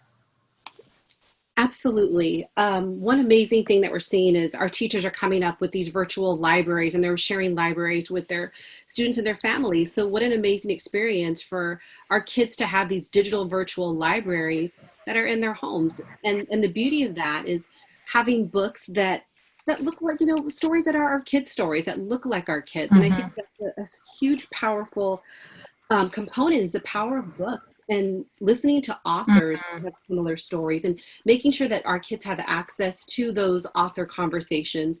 Specifically, I can think of our 6th grade at Whittier City School District. We have a social issues book club, and our teachers are learning how to navigate these conversations and modeling conversations. And while it is very new, it's amazing to see the types of books coming in and the conversations that children are having about what's going on around them. And it's real, and it's what they're experiencing. So just providing these opportunities for them to share, to give them a voice, so that everyone feels seen and heard in our learning communities. That's beautiful. Yeah, the power of books and character representation and the kind of media. This is something that's very near and dear to my heart. My kids are mixed race, and I'm always on the lookout for, representations of people of color that are empowering and beautiful and loving and, creative and brilliant, and all of the things that, are counter narratives to the narrative, the dominant narrative that we have coming through the media. So as parents, as teachers, we might not be able to control what messaging comes through the media channels, But we absolutely can control what messaging we want to, cultivate within the spaces that we do have control over in our homes, in our classrooms, in our districts, and what kind of materials and books and we expose our kids to and engage kids with. So it's very powerful. These are kind of narratives that can really support children in seeing their own, strength and beauty and goodness and brilliance in a world that sometimes has different messaging that we need to really counteract. So thank you for that, Carla. I'm going to go ahead and let's move on. We're doing great on time. Thank you so much, everyone, for sharing your incredibly thoughtful insights and contributions. This has been very enriching. I would love for us to shift gears. I know we just have a little bit more time, and bring us into a conversation around well-being, because we are navigating challenging times, obviously. And in order to maneuver through this time, we have to, as we've all kind of been saying in different ways, take care of ourselves, take care of each other, move with compassion and care and empathy as we work together to find solutions and progress at this time. And so this element of well-being is so foundational. And I'd like to just go through a little bit of a couple of slides to bring up a practice that for me is very powerful and also has a strong research base, which is self-compassion. So I wish I kind of knew this when I was younger. But we're going to talk about compassion and self-compassion. And to do that, I'd like to just start with putting this image up, right? So these are the waves of life. And the waves of this time, right? They're unpredictable. They come. Sometimes it feels like it's just relentless, wave after wave after wave. And of course, we can't control the waves, but we absolutely can control how we navigate this time. It's and we can do our best to equip ourselves with skills and practices that can support us in navigating the waves of life. We're all doing the best that we can, right, during these challenging times. And being gentle with ourselves and each other can be very, very helpful. So we know this image, right? We as parents, as caregivers, as educators, we have to be able to have the oxygen mask on so that we can be conscious and maneuver through this time as best as possible in support of the children. And so self-care is totally personal, right? So whatever rejuvenates each one of us is personal. And so the invitation is to really continue to find ways that we can take care of ourselves. And sometimes it really is just a 5-minute, break to go outside and get some fresh air. But it's not always going to be a, 3-hour, spa treatment in the mountains somewhere. That's the huge luxury. We can't do that. It's integrating self-care into the day in little ways. And so self-care is very personal. And something that I think is really important is also to remember that as we take care of ourselves, we are able to take care of our community better. So self-care is community care. I think for those of us who are, in the helping professions, we tend to, and parents too, for whatever reason, taking care of ourselves can sometimes feel like it's selfish, or, that we don't have the permission because there's so many needs that our children have, or so many needs that the folks that we work with have, that we're just tending to needs, and we're giving and giving and giving and giving. And it's very generous, and we're very, very empathetic, and we, very generous with our support. And it's just essential that we also give ourselves some time to rejuvenate and give ourselves some time to breathe. And as we do that, we can continue to be there and be of service to others. So this connection between self-care and community care, I think, is really important to just keep in mind that as we're taking care of ourselves, we are in fact taking care of our community, because we can show up as our better selves in moments. So one of the things that really helps is this practice of compassion. So for self and others.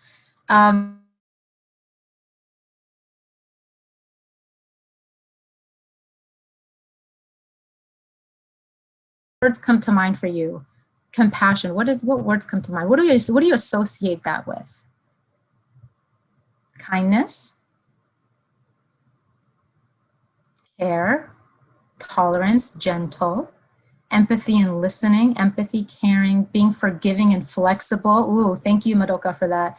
Empathy, wearing the shoes of others, patience, love, concern, grace, solidarity, understanding, feeling, understanding, concern, grace, allowing yourself to make mistakes. Thank you, Adriana. Understanding and caring, absolutely, listening, okay, of giving, thank you, transparency, listening. Awesome. Thank you all for that forgiveness. Thank you, Lorena. So we're going to look at a very simple definition of compassion that we can work with. Patience, thank you. Which is really a sensitivity to the suffering of others, right? And I think all of us on this line have that, right? There's a sensitivity to the suffering of others and a desire to try to alleviate it, right? We see someone suffering and we just want to make it better. We just want to make it better. And so here's another question for you. What do you think tends to be easier? You can just put it in the chat. Number one, giving compassion to others. This is a research has asked this question. Do you think it's easier to give compassion, to receive compassion, or to give compassion to ourselves? So what do you think is easier? Seeing a lot of ones, giving compassion to others, couple of twos, couple of ones, yep, others, one, yep. So for those of you who've added your thoughts on there, that is what the research shows, is that giving compassion to others is easier, and what tends to be harder for a number of reasons, and I believe part of these is because we just haven't practiced it as a culture, we haven't socialized this quality through schooling, and this is where I think social emotional learning comes in. We haven't really taught ourselves or each other how to be compassionate with ourselves, right? That's the hardest part. In this kind of production-driven, go, produce kind of society, we rarely take time to actually take care of ourselves and be compassionate for ourselves. So the research shows that it is a little harder to be compassionate with ourselves. Hopefully that will change, and I do think it is changing, because there's a lot of work now in this work around self-compassion. So I just want to share with you, this is a concept that I learned from Natalie Bell, who's a mindful self-compassion teacher. There's a wonderful course called Mindful Self-Compassion. It was 8 weeks. I did it in person, is available online, but I want to credit her this concept I learned from that course. And I have to say, self-compassion, is one of the most powerful self-care practices that I personally practice, that I wish I had learned just much earlier. And really, the idea is that there's a circle of compassion, right? And we are this beautiful yellow ball. And inside the circle of compassion is everyone, right? Our children, our spouses, our friends, our family, our coworkers, and then anyone else that we know or don't know in the world. When those folks inside the circle have a challenge or experiencing some suffering, are in pain in any way, we want to make things better. We can feel for them, we want to help, right? So they're inside the circle of compassion, and we care for them. The idea is that self-compassion is really including ourselves in the circle of compassion, right? So that we are also within this space where we're giving ourselves the same kind of care and kindness and understanding, consideration, and support, right? And all of those qualities that you all mentioned, patience, right? Forgiveness. Like, these are all very powerful qualities and practices that we can be very good at, extending to others, right? Grace. Can be very good at doing that for others. And then now the invitation is, can we also practice those qualities for ourselves? And so that's the power of self-compassion. There's a whole lot to it, and we'll share some resources about that. But we really wanted to just kind of plant that seed, and again, we'll be sharing some resources where you can learn a little bit more about the practice of self-compassion. There's a very big research base that supports the benefits of self-compassion, and they're profound. So I encourage you to kind of explore further if you would like. At this point, we would like to switch gears and start thinking about some resources. There is a handout that is going to be shared through the chat from that we have compiled some links. So some of the ones that we highlight here, you'll have in a one-page handout that you can just access directly. So one of the resources is racial healing circles. And the Kellogg Foundation is very focused on racial equity and racial healing. And they have an actual guidebook, an implementation guidebook that really kind of walks us through ways that we can host and create racial healing circles, what they are, how to go about facilitating them. So we thought that this was an important practice and resource for those who want to explore a little bit, potentially, you know, starting up a racial healing circle, either with just yourselves, your you know, in your circle, or maybe even with parents. So that's one of them that we wanted to highlight. There's another one. There's a Tools to Thrive outreach toolkit, which has a lot of mental health practices that are simple, that can be integrated into the work with parents, that we definitely want to highlight, and there's a lot to it. This comes from the Mental Health America organization. So please take some time when you open it up to kind of look through and see, oh, in what ways might I be able to integrate this in how I, for myself, right, for myself and my kids, my children, and also potentially for parents and educators and everyone we interact with. We're all in need of the support for well-being. And then I pass it over to Alan Michael to share a little bit about some programs within an initiative, the Father Strong Initiative, and what's available here for folks. Yeah, one of the things that we've been doing and working with systems, and that includes school districts and professional development and trust and rapport engagement with those who work in those systems, have been to stress the importance not only to parents, because we get how important we are to our kids, but stress the importance to those of us working in these systems of how important it is that parents are part of their children's lives, and we allow them to have an active space in place, right? A lot of us have identified in our that mothers already have that space, but there's an intentional effort moving forward to make sure that both parents have an active space, even if they're non-resident parents. So we're working with First Five and the Department of Children and Family Services and LAUSD to really put out a word around the importance of engagement, and specifically father engagement. It's under the umbrella of it's called Father Strong, and there's some intentional efforts being made by these agencies to do two things. One, identify the importance, and two, provide some tools. Because as said earlier, it's one thing to say you should do it, but it's another thing to know how to do it, right? So we're providing tools on what engagement, parent engagement, and specifically father engagement might look like. Project Fatherhood out of the Children's Institute, which is facilitated in multiple spas throughout the county, has a wonderful program. Thriving Dads under the Nurturing Fathers curriculum. Shields for Families, Starve Youth Services, and First Five LA. All are in partnership under this umbrella with the Department of Children and Family Services, and making sure that the resources available to gain knowledge around the importance and tools of father engagement. I just wanted to throw those agencies out there. So if you're a teacher or an administrator and you see that there is a need to gain some tools around how, we know that fathers should be involved, or father figures, because we work a lot with grandparents and we work a lot with uncles or brothers who are raising their kids. We know that they should be involved, but we're having challenges how to make that happen. These are some agencies that can help and provide you with some tools in doing that. Wonderful. Thank you so much, Alan Michael. Yes, absolutely. Such important, critical work. Thank you.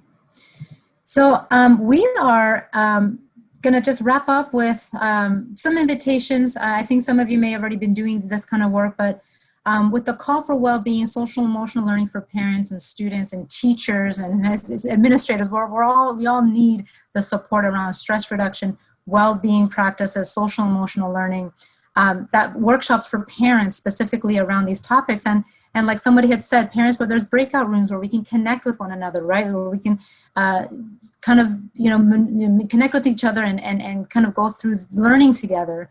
Supporting one another can also be a helpful strategy. And so So we're going to be wrapping up here with our Q&A. So we have about 1 minute before our break time. So if there are any questions or comments or anything that you would love for us to highlight, please put it in the chat or the Q&A, and we would love to answer any questions for another minute or so. There was a comment, Laura, I would highlight from Claudia about the gratitude for including fathers. They're so needed. Yeah. Yes. Crucial. Absolutely. Yeah. Thank you so much. Yeah, I think about my husband, the world's greatest dad. Of course, I'm biased, and I mean, just it is so powerful to think about integrating. And he's very hands-on, right? And so the role of fathers is so critical, and just so really highlighting that, I appreciate that. Yes, we know it, we need it, and thank you for those who are working to integrate fathers into the space. Thank you. All right. So how do we support husbands? Yes, that's a good question. Yeah, what do you think? Alan Michael, how do we support husbands at this time? Or I think he's frozen. I think someone's frozen. Okay, maybe Alan Michael's giving us thumbs up. I think either he's frozen or I'm frozen. But I think that's a great question. How do we support husbands? I would say we could probably ask them. So that's probably a bigger topic there. But thank you so much. I want to make sure we have our break. And thank you all so much for your participation and your contributions. I will hand it over to Kanchi to take us into break. Or yeah. we can, a 5-minute break. Thank you, Laura, Dr. Graves, and Dr. McMullen for facilitating that really rich interactive discussion, and hearing from our audience was great. And what I'm really left with is parents are juggling so many different roles. Some days are better. So the days that are better for you, reach out to another parent. When days are hard on you, reach out and get some help. It's okay. When we take care of ourselves, we're taking care of our kiddos. Now I wanted to transition to our student panel discussion. Now more than ever, uplifting student voice is essential. It's important to hear from our students on how they're impacted by issues related to race and equity, and how the pandemic is impacting them. The students are who we aim to serve, so hearing from them is so important. By including them in these discussions, we can learn and be better informed on how to provide services that meet their needs. So one of the things that from the first 2 sessions we've heard and gotten feedback and inquiries about was, how come there are no young males on your panel? And, our partners from LACO and Teen Line reached out and asked students, who are you comfortable in talking about issues related to social injustice, diversity, matters that are related to equity, and how the pandemic is impacting you. And so the panel, the students that were chosen were folks that stepped up and wanted to talk about these issues. So I think it gives us something to think about. Why are our males, young men, especially men of color, why are they may not be comfortable talking about this? So how do we, as adults, as educators, as parents, make it a safe environment for our sons to step up and also give voice to this? So it is something for us to think about. And so today, your youth leaders will share their perspective and lessons, how we can become more race conscious and create an equitable educational system, while also engaging and supporting parents and caregivers. So it's my pleasure to present our student panel moderator, Dr. Young, a child, adolescent, and adult psychiatrist with DMH, Dr. Young is an emotional wellness program developer and consultant. He's passionate about serving under-resourced and marginalized communities, particularly communities of color. He's focused on the intersection of mental health, social and racial justice, and the arts through his innovative doingitwell.org. With that, I'm also honored to introduce our panel of dynamic students who will lead us in this interactive dialogue with Dr. Young. Mia Delgado is a senior at one of our community high schools, and Katie Cruz is a sophomore and a volunteer on Teen Line. Dr. Young, Mia, Katie, the floor is all yours. Thank you so much. Just gonna share my screen. So for those of you who are new to the symposium, I think folks are coming back, but we use this software called Mentimeter to try to make the symposium a bit interactive so that everyone can kind of have a voice. Particularly, we're really focused on raising and elevating student voices, but we find that for folks to really feel engaged, kind of getting the voice of everyone in the room is a way to go, and try to make it as dialogical as possible. So if you look at the screen that I'm sharing, if you go to the website menti.com, that's www.menti.com. Oh, okay, there it is. And you put in that 7-digit code, 3471416. That's 3471416. So if you go to that website and then you put in that code, it will make your phone or your computer or whatever whatever browser you chose into an interactive kind of remote that will allow you to interact with the presentation. So it's all like questions, and some of it you're asked to fill in information, some of it you're asked to just give a kind of Likert scale, true, false kind of thing. But the panel will be between the students and I will be conversing about it, but we'd love to kind of see we'll kind of reflect on what you guys are saying out there in the audience and bring that into the discussion as well. Super great to have you, Mia and Katie. You two ready? Yes, I'm ready. Cool. So just our topic, this topic is about parent and caregiver engagement. So our questions will be kind of with that lens. We'll talk about it in a way that everyone kind of, if you're a parent or a caregiver, we'd love to kind of get that feedback. But this is kind of like what we all imagine parents and caregivers are going through as well. And particularly the students' perspectives on how the parents and caregivers are navigating these things. One of the things that helps us kind of see who's in the room and kind of see what particular people are thinking is when you write in your answers, if you could put in all caps as you start, whether you're an educator, administrator, a provider, a parent, student, or other, just so that we can know, like, oh, a student has this perspective, a parent has this perspective. Cool beans. So the first question asks kind of who you are, and this will be helpful because as we progress, you'll be able to see like particular groups that have particular perspectives. Mia and Katie, could you tell us what grade you all are in and what school you go to? Yeah, I'm Mia Delgadillo. I'm a senior and I go to John Glenn High School in Norwalk. Hi, I'm Katie Cruz, and I go to Marlboro School, but I'm here through Teen Line, which is a like a teen hotline program. Okay, cool. It's like a teen hotline for like to help kids with like emotional. Yeah. Okay, cool. Nice. Cool beans. And can I ask your aspirations post high school? I feel like something business, and I really like the whole idea of like hair, so probably called cosmetology school. Nice.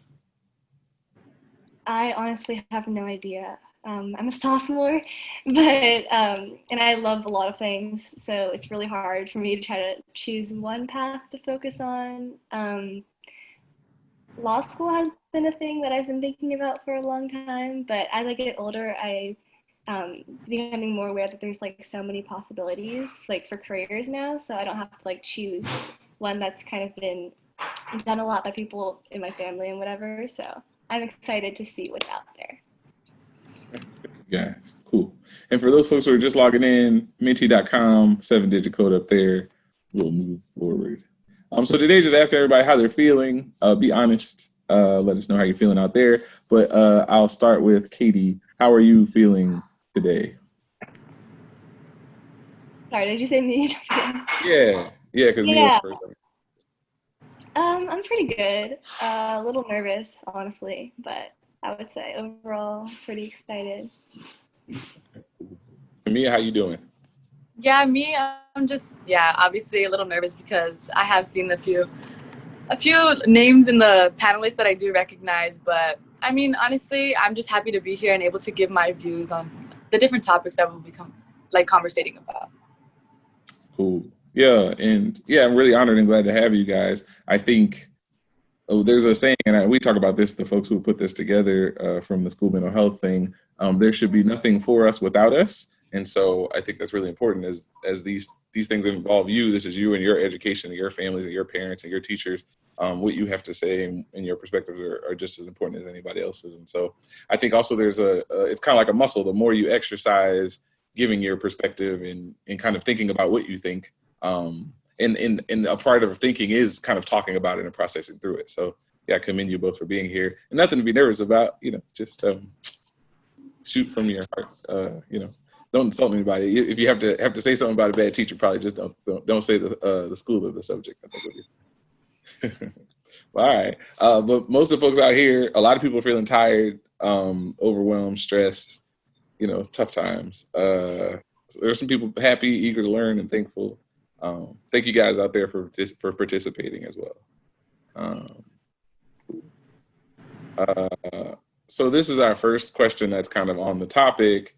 And this question asks your perspective on, has your school done a sufficient job supporting parents and caregivers during quarantine? And I guess Mia and Katie, from your perspective, do you feel like they've done a sufficient job supporting your parents in particular? Or have you even noticed friends talking about how their parents have been supported?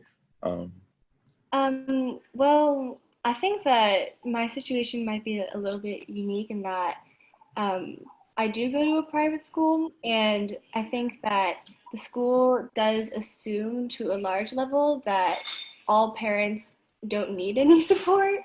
And there's not a very open line of communication around supporting parents who may not be able to support their kids or hire someone to watch the house or whatever, or I don't know, it's very kind of hush hush, the culture around supporting parents at my school, which obviously I think needs to be worked on. But I think in my case in specific, the school has been very good about just continuing everything exactly how it was, except online, which I think is a great start and a great step in the right direction. But I think that they definitely could be doing a little bit more to support us emotionally and with our mental health. Cool. And Mia, how do you for your parents? I do think that there have been a lot of different things that the school has been doing to support parents, but it's just the way of kind of getting that information to the parents is the problem, because a lot of parents obviously they don't have social media, and social media is a really big part of how we get information out there, with our school at least.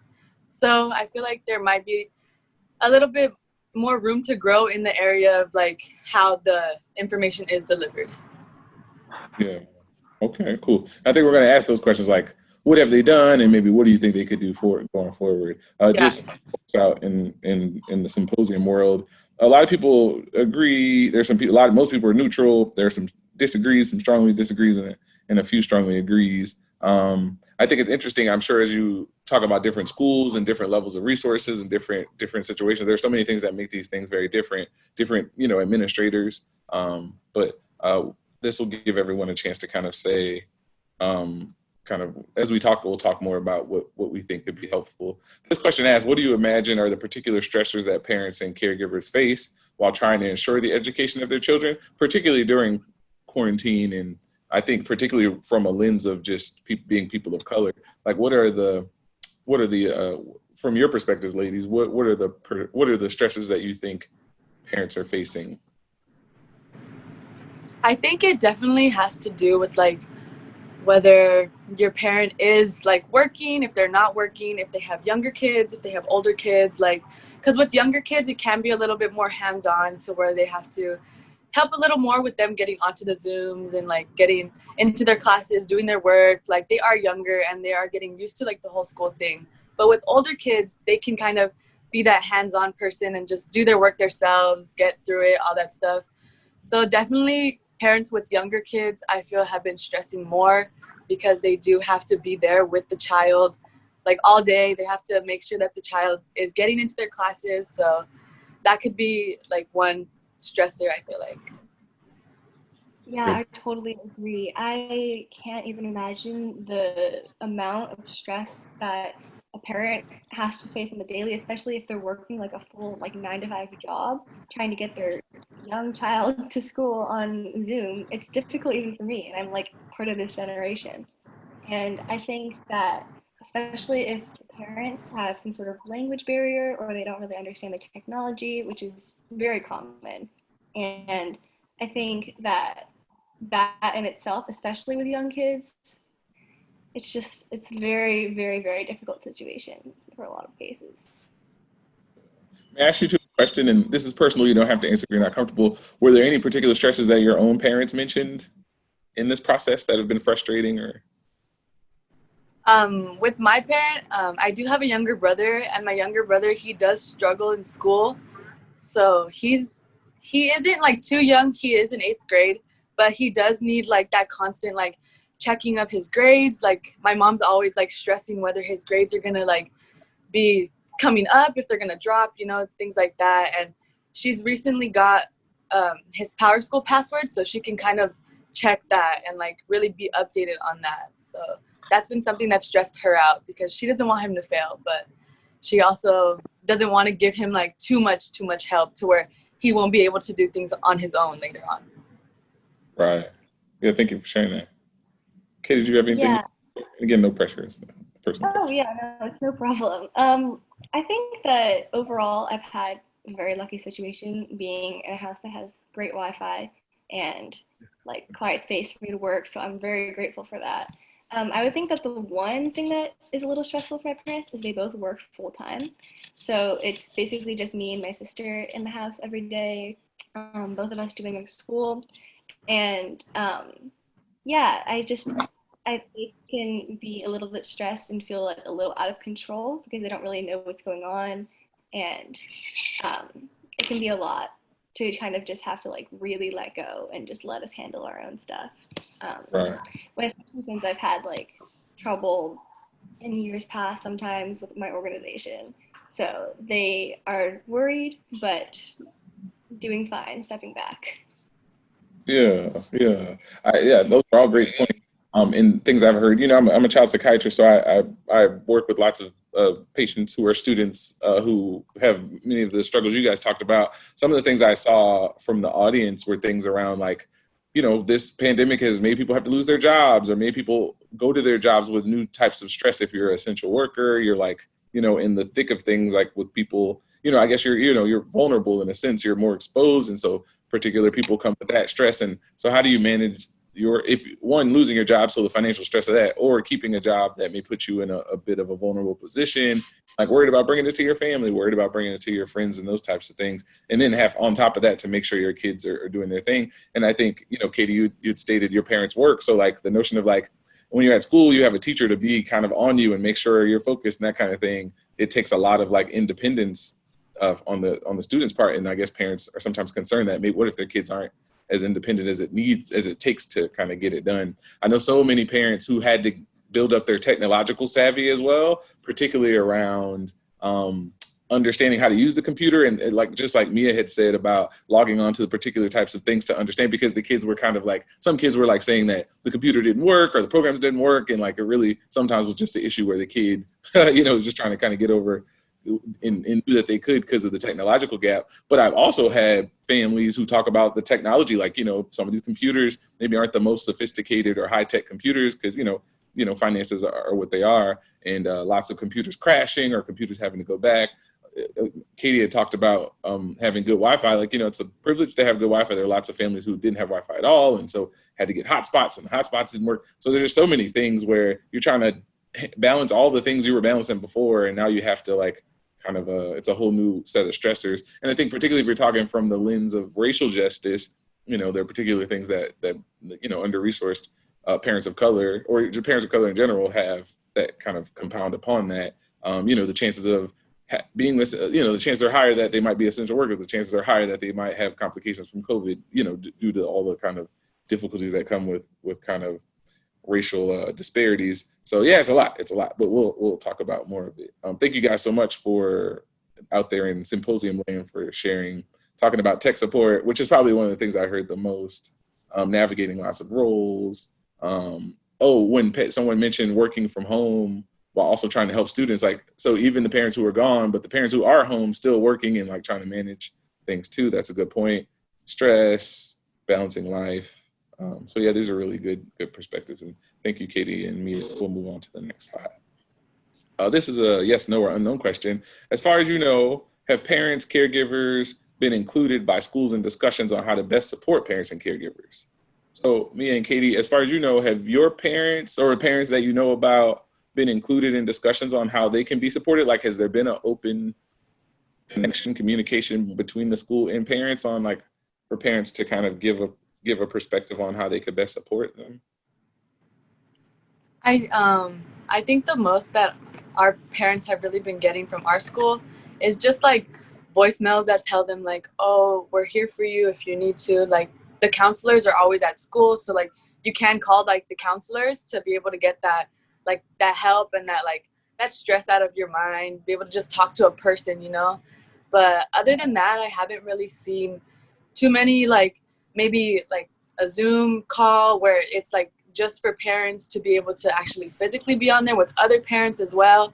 So I haven't really seen much of that, but I definitely think it's something that we should be moving forward to do as this social distancing does continue, because we don't know how long it will be for, and we don't know how much parents can take, or how they're doing right now. And maybe some are at their breaking point and they need that social interaction with other parents. So I definitely think that that's something we can work on as a school. Right. Thank you. Katie, your perspective? Yeah, I think that my school in particular has been making some really good strides over the summer and in this beginning of the school year, and really opening up that line of communication between students, parents, and the school.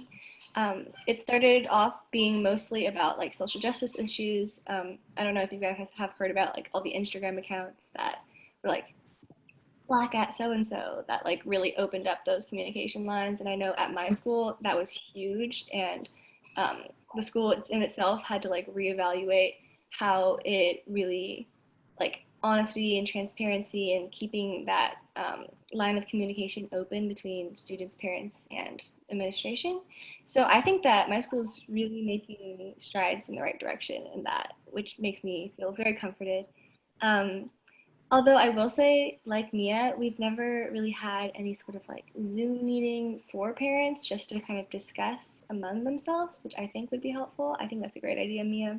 I'd never really thought about that, but yeah, I think that'd be great.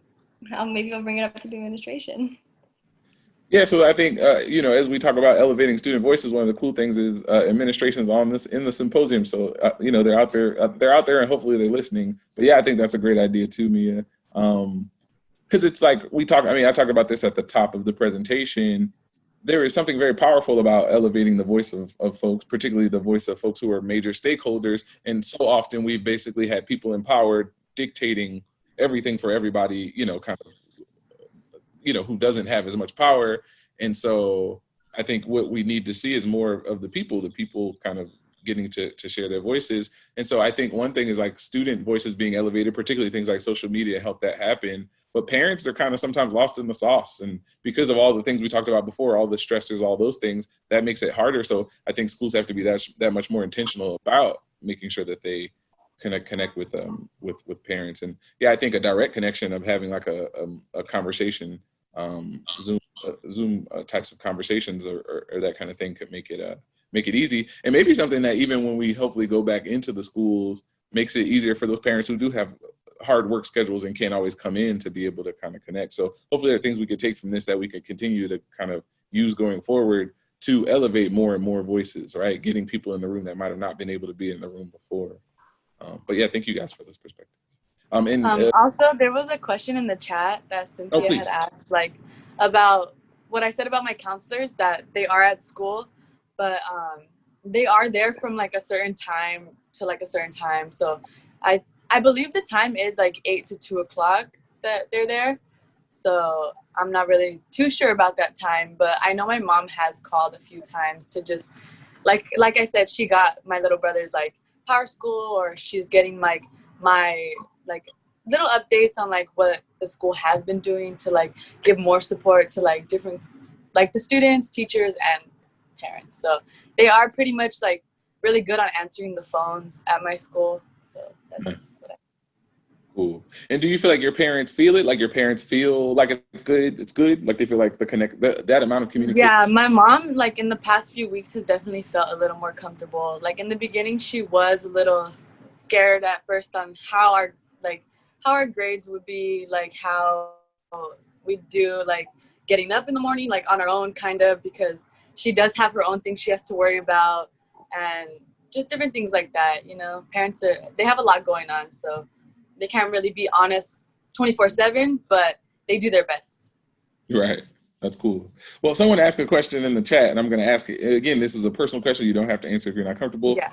Feel comfortable. We'd love to hear it. Someone asked in the chat, could you share if the perception of your parents has changed during the pandemic? Like, do you see your parents differently in any way, good, bad, or different? I would say that, quite honestly, I'm very impressed with my parents right now. I think that they're both doctors, so they work in hospitals every day. And I don't know, I always kind of grew up with like a very average perception of like what their jobs were. I was just like, oh yeah, like this is what parents do. I knew a lot of other kids with doctor parents because they're doctors, they have doctor friends. So I thought it was very normal, and I didn't really understand or like take into account the bravery and the amount of work that went into it. So I guess when this whole thing started and I kind of had to come to like terms with what they actually did and like the danger that was kind of out there and that they had to face every day, it really made me reevaluate everything and realize, okay, like this is what they do, and really understand that it takes courage. And so I really admire them for that. That's cool. Yeah, I'm definitely really proud of your parents too, Katie, because with all this going on, it can be a big risk to be going into a hospital every day and having to work with sick patients with everything that's going on. And honestly, my parent, I've noticed that she's a little like down on herself a little bit, but I mean, I try to have as many conversations with my mom because she's not working full time because she does work for the district. She works in cafeterias, so they've been kind of switching out the workers. But she does get like scared about like going to work and having to like be in contact with different people like that. But definitely being a doctor is a higher risk than being a cafeteria lady, you know? Honestly, I don't know at this point because I feel like a lot of the essential workers who aren't in hospitals aren't getting the same level of safety precautions as the doctors. Like, yeah. I know. I went to a hospital. I had like a scare a couple weeks ago, and the amount of sterilization and safety that was in that place was insane. So I think that honestly, I feel like it could be even scarier to have a parent working in a cafeteria, a more public setting, because like they may not be getting the like safety tools. Exactly.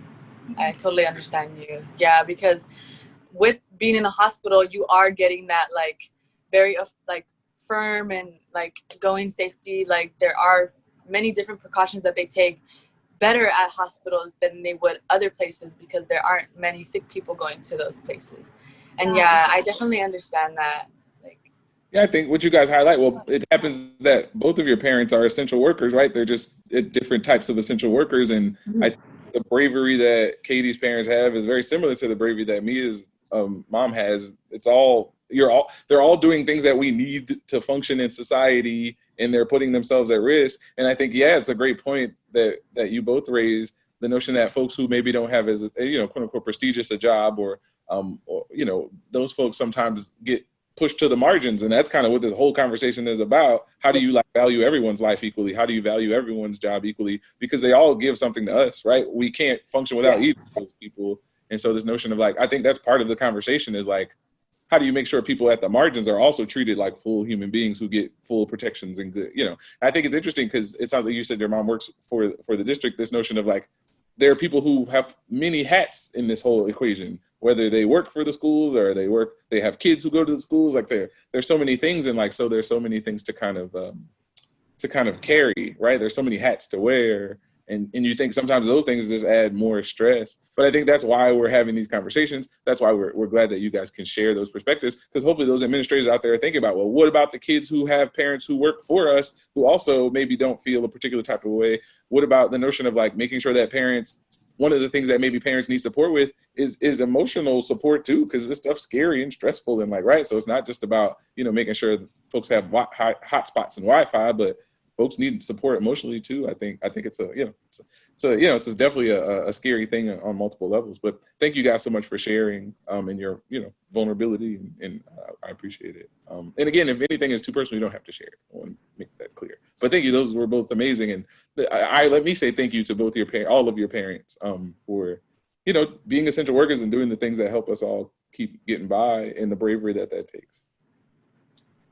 Cool.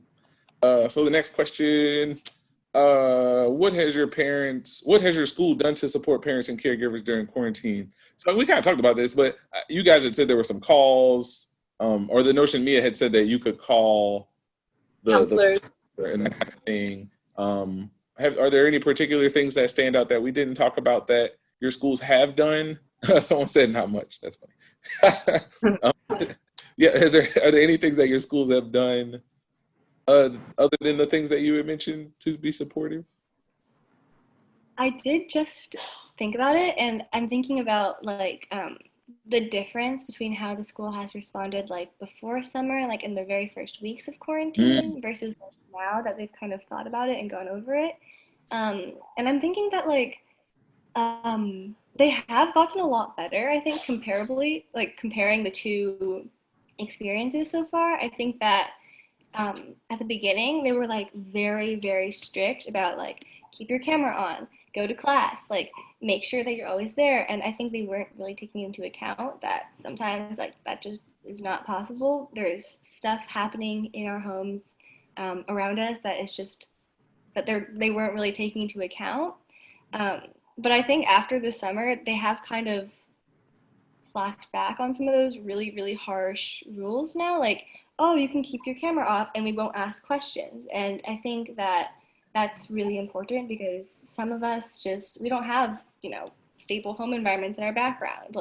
Maybe there's noise everywhere. Maybe there's something going on. And I think that obviously, as I've said before, they have very much room to grow in terms of how they're supporting us and their parents. But I think, just that reminded me to be a little more hopeful about how things are turning out. Yeah, so the notion that they have been somewhat flexible, there's flexibility in they're paying attention, at least in some regard, to what students and parents need. Yeah, they're definitely listening a lot more to what the kids have to say and what parents have to say.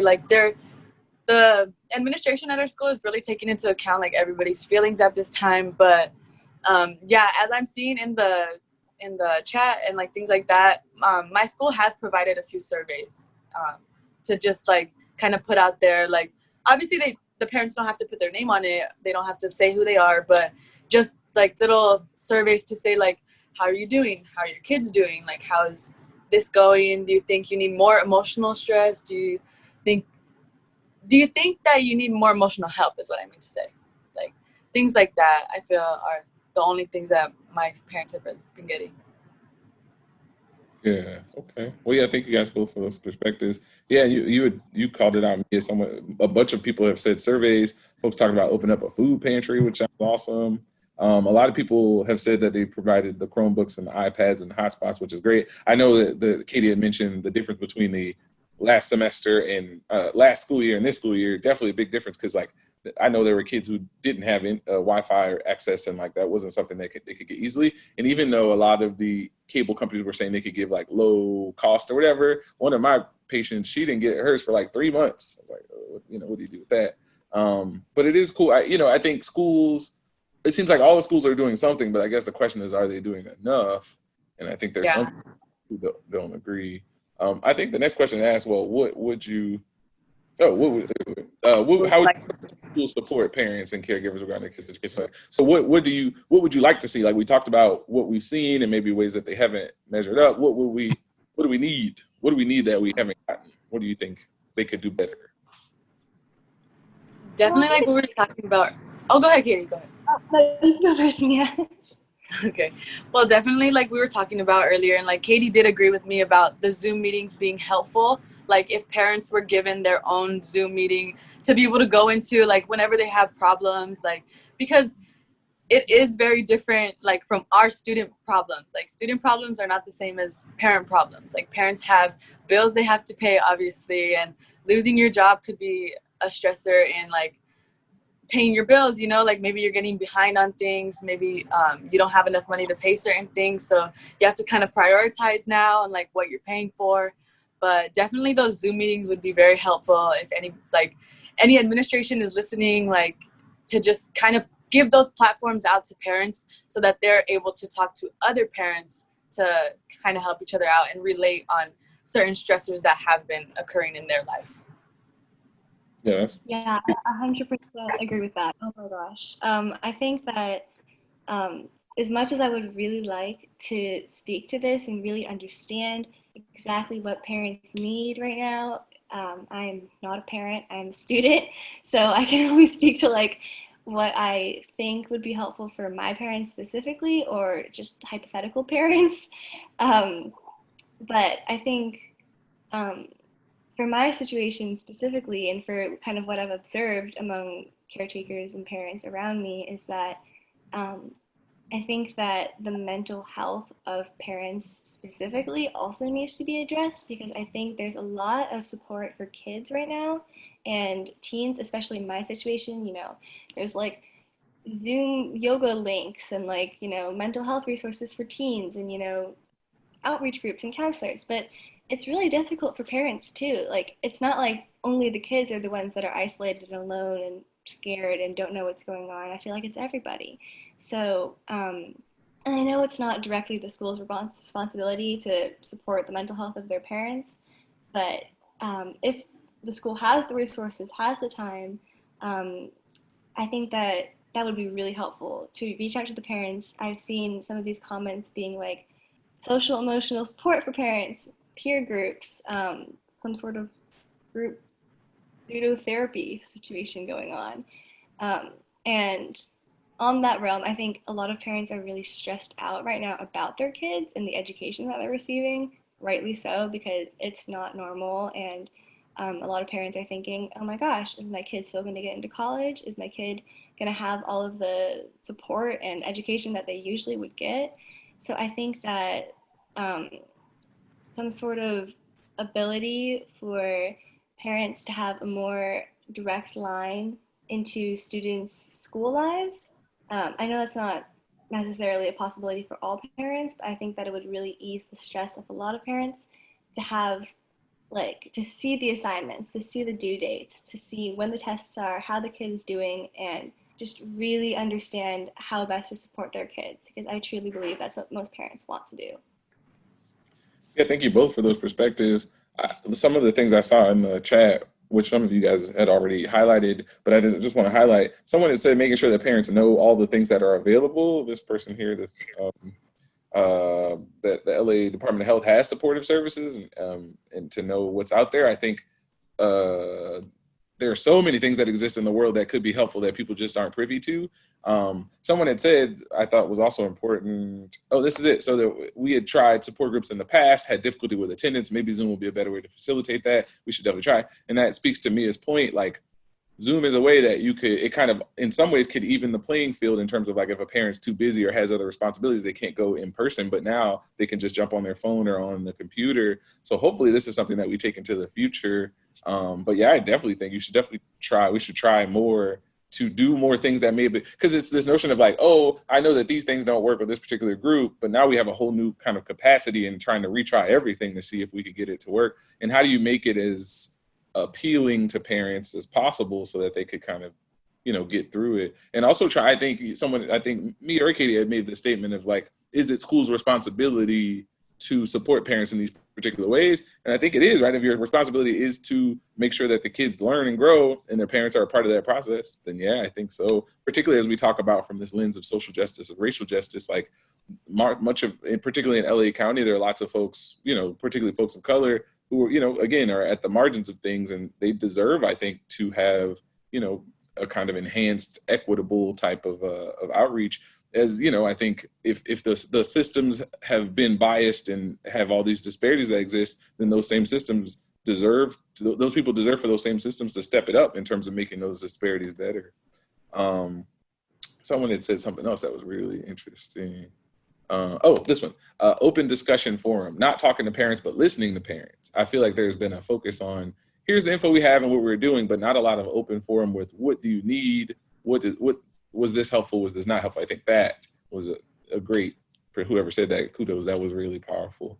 Because even as you guys talked about the messaging that folks are getting, there wasn't necessarily a lot of like, I think you had said this Zoom thing would be great because like then there could be feedback. It's not just here's all this information for you.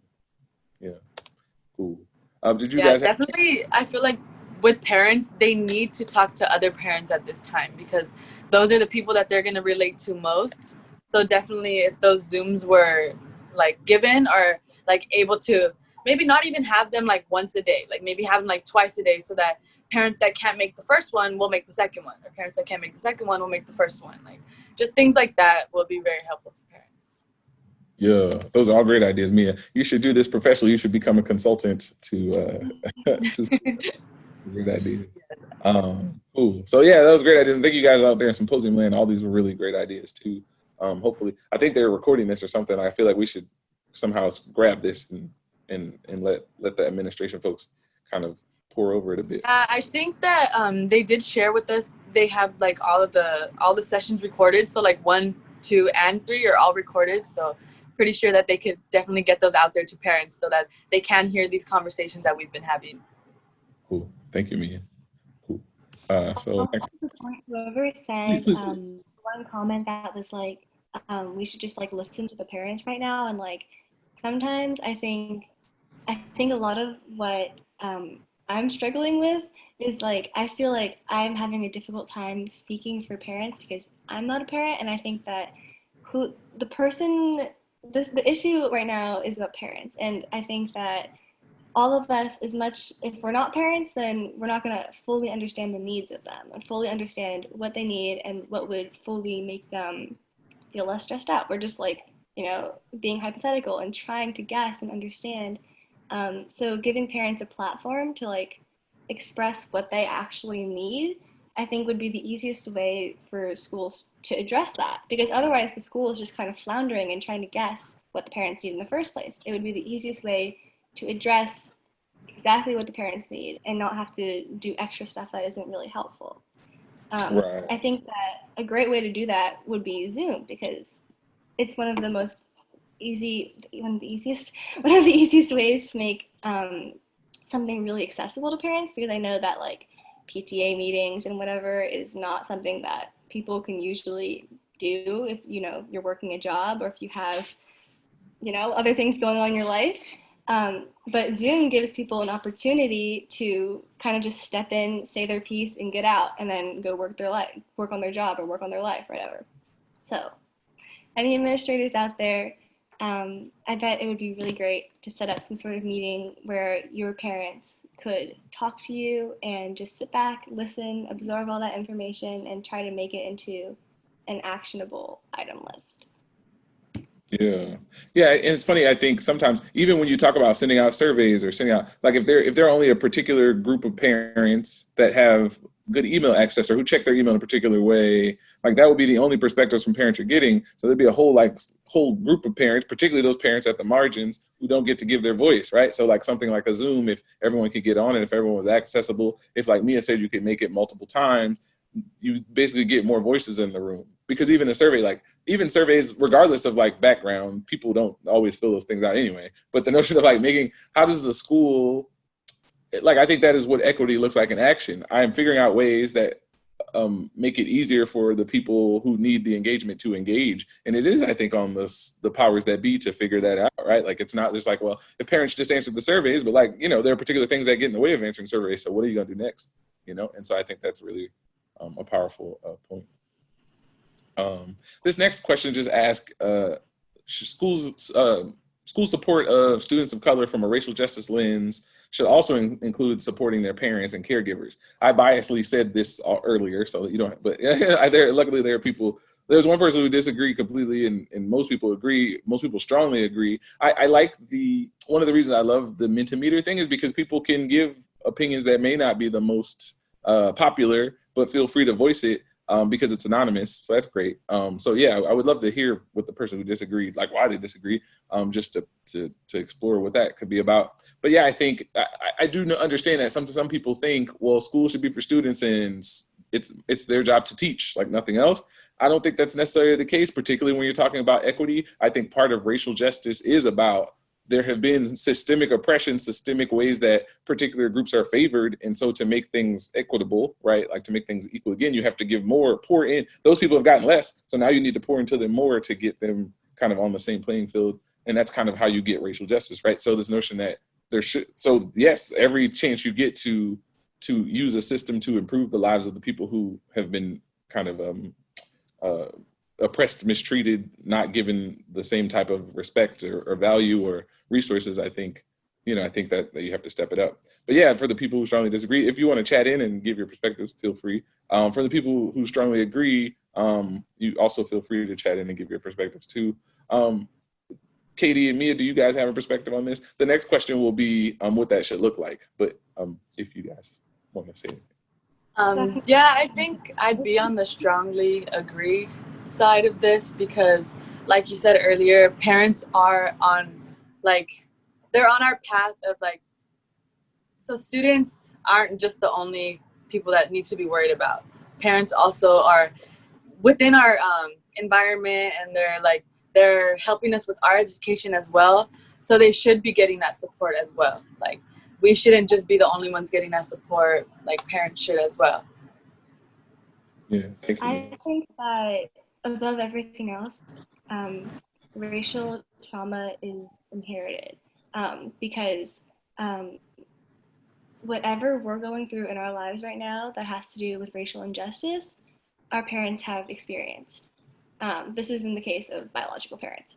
But I think for me specifically, I think that my experiences with racial trauma and how I'm half Chinese, half Mexican.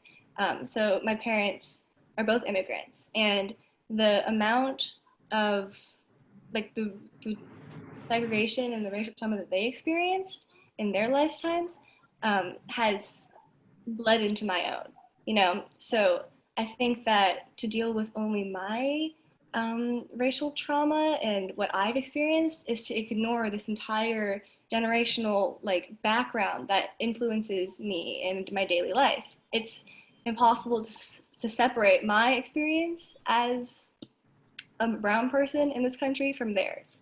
I think they go completely hand in hand. And that has to do with how we address it in our schools. So if you're going to deal with my racial trauma in school, you have to deal with my parents too. There's no way to separate the two, in my opinion. Yeah, I 100% agree with you, Katie. It is full circle. It does come back to our generation from our parents' generation. And it's something that we definitely have a voice on right now. So yeah, our parents had that voice then, but we're the ones that have it now, and we're able to provide our parents with it as well. Thank you both for those perspectives. I think one of the things is to deny that schools have to play a role in racial justice from a parental or student standpoint would deny that students play a role in racial injustice. And they certainly do. They certainly have. Schools have played a major role. There's another system that have played a role in racial injustice. So it's a system that should play a role in kind of trying to better that, right? And so whether you talk about curriculums that have completely discounted the existence of particular groups to curriculums that have privileged other groups above others, who curriculums that have like kind of had people internalize that a particular group is a particular type of special in a particular type of way. Like those things that's school stuff, right? So schools are involved in the oppression of people in those ways, or can be involved in the oppression of people in those ways. So they should definitely be involved in like remedying that thing.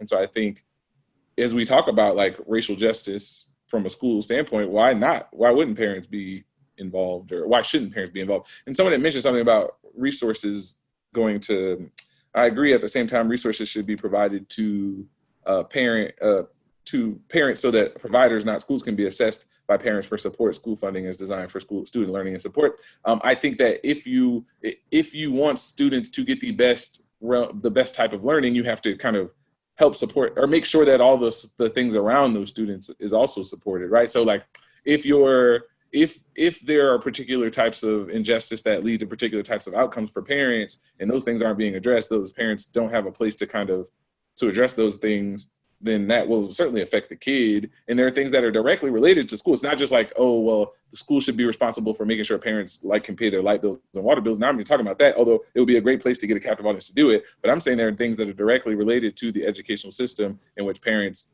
have been marginalized around, right? So the notion of like, why a kid at a public school that serves Black or brown kids, why their parents aren't able to engage with knowing their grades in the same way that a kid at a more privileged school is a thing that parents like. So are those parents working particular ways? Or are those parents essential workers and have to work particular types of hours that don't make it easy for them to come to parent-teacher conference? Like there are all kinds of things that are directly related to kind of how race and class affect the ability to be the kind of parent who can support your kid educationally.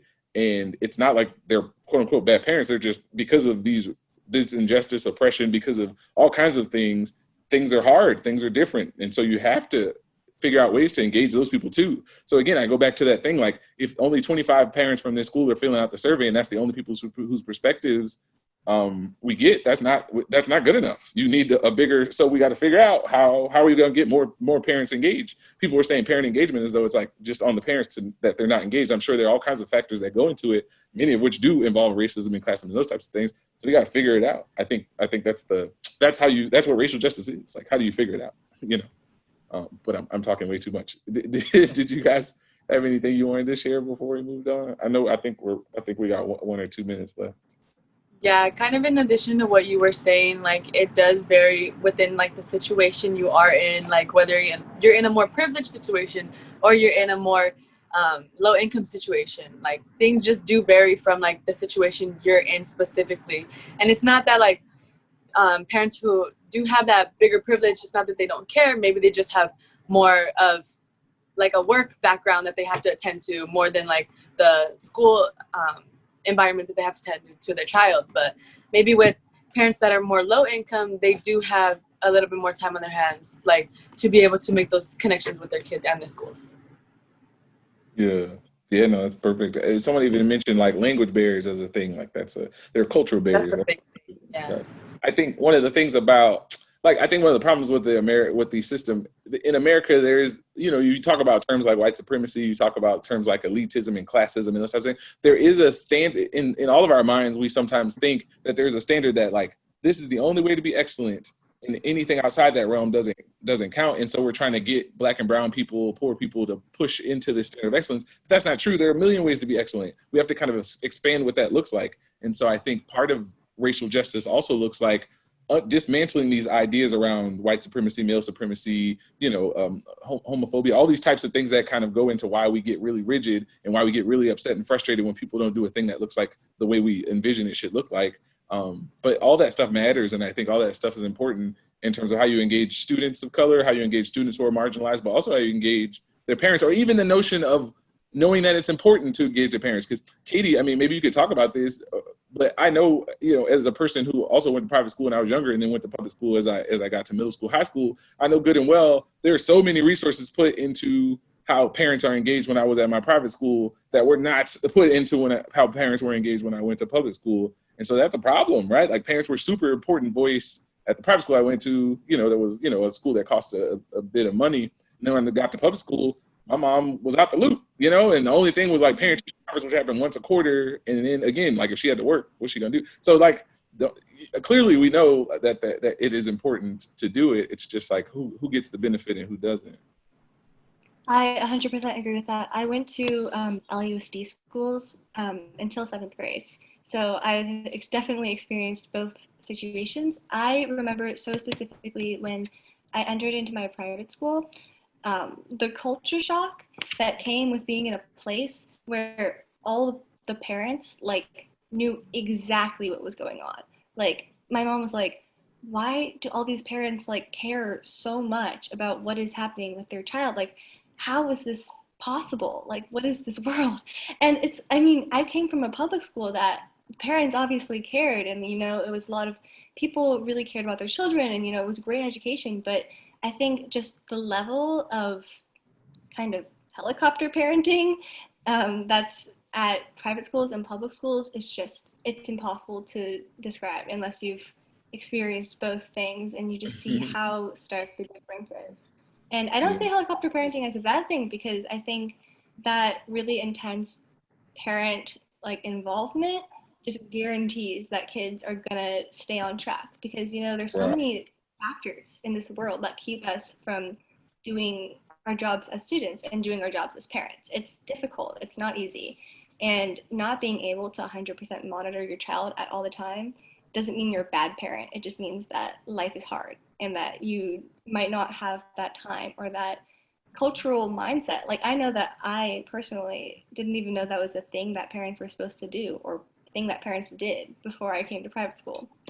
So yeah, I think your point about what is excellence and what is being a good parent, it's just so different everywhere you go. And I think that we really need to work on validating all approaches to excellence and all approaches to parenting equally. Yeah. Thank you so much for that. So I know we have 2 minutes left. If anybody has any closing statements they would like to make, no pressure to do that. Do anything you guys want to say before we go? I really love what you guys were talking about there's not one way to be excellent. There's many different ways to be excellent. You can be excellent in your own way. So don't really push to be like others in their way of excellence, but find your way of excellence. Find the way that best suits you, find things that make you excellent and that are your type of excellence. Like you don't want to be somebody else's.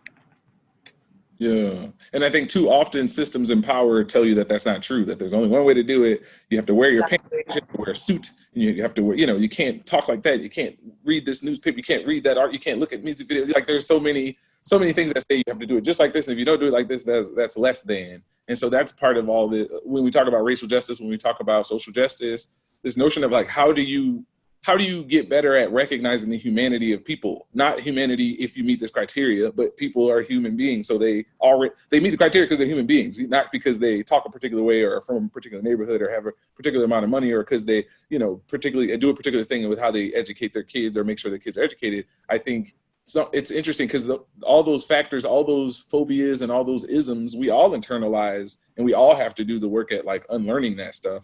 And so I think because schools are such a place where we're fed so much, right? You could talk about like, if I go to school and most of the history I get is this European view of history and no other history is ever valued. And the only history you tell about other groups is where they've been oppressed and like they don't have any value beyond their oppression.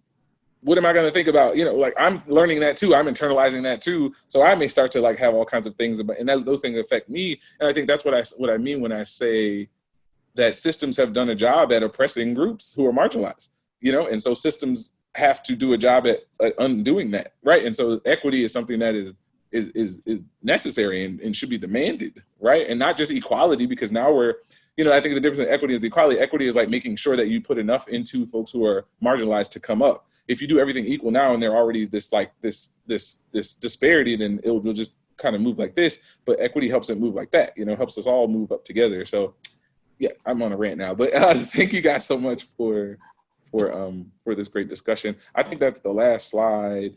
This is just like feedback and yeah, that's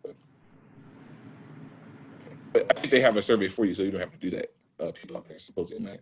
Thank you so much. Thank you, Mia. Thank you, Katie. You guys were great. Dr. Young, yes. I was glad. I'm glad I was able to be here. Yeah, for sure. And hopefully we get to do this. What'd you say? Thank you for giving us a platform. Oh yeah, no doubt. Yeah, I'm glad you guys liked it. And yeah, it was a good way to bring people's voices in. They told me I had till 11:55 and nobody's coming. So I'm here, Dr. Young. Thank you. Okay. Thank you, Right. Dr. Young. I'm gonna take the screen off. Is that okay? Yes, that's totally fine. Thank you. And Mia and Katie, I just want to say thank you. Your amount of empathy and the respect you showed each other and to this topic and to your parents was so refreshing. I am like so blown away. And I think leaders of this country can learn from both of you because we need empathy and we need respect at this time. So thank you. Thank you. Thank you. And just want to take a minute to speak to the parents that are out there, parent to parent. This is kind of like my go-to quote, and it's by Rachel Martin. And it's something that we have very freely available to us, and this capacity to breathe, right? So this is the quote, breathe. Your kids need you, not perfect, but with your worries, your laughs, your fails, and your try-agains. Your love, your showing up, that's what matters. So parent to parent, my heart is with you, and we will all get through this together. So with that, I would like to remind everybody that this is a 4-part series, symposium series. Our next session, our last session, is next Wednesday, October 14th from 9 to 12. Please make sure you participate. Our next conversation will be an all-student panel discussion moderated by Dr. Young on how to support student well-being. You don't want to miss it. Your MC will be Marcela Ramirez. She has a calm wisdom that is very contagious. With that, there is a survey in our chat. Please, we want to hear from you. Please complete it. There's also a QVC code that you can use to complete the survey. And with that, I would also just like to say thank you to the DMH LACO UCLA Planning Committee. From UCLA, Dr. McMullen and Valerie Summers. From LACO, Jose Gonzalez, Dottie Yeses, and the amazing tech crew, Sean Tu, Jennifer, and Gerald. And from the DMH team, led by Rebecca and Claudia, who are parents, who are mommies of kindergartners who began classes virtually. So you put this together. I appreciate you, and I appreciate the other team members, Charlotta, Liz, Mari Sareto, Aisha, and Victoria Monterrego. This concludes our 3rd session of the school symposium. We will stick around to answer any questions for a little while. Thank you for joining us, and remember, stay healthy, stay well, and stay connected. Until next time, thank you.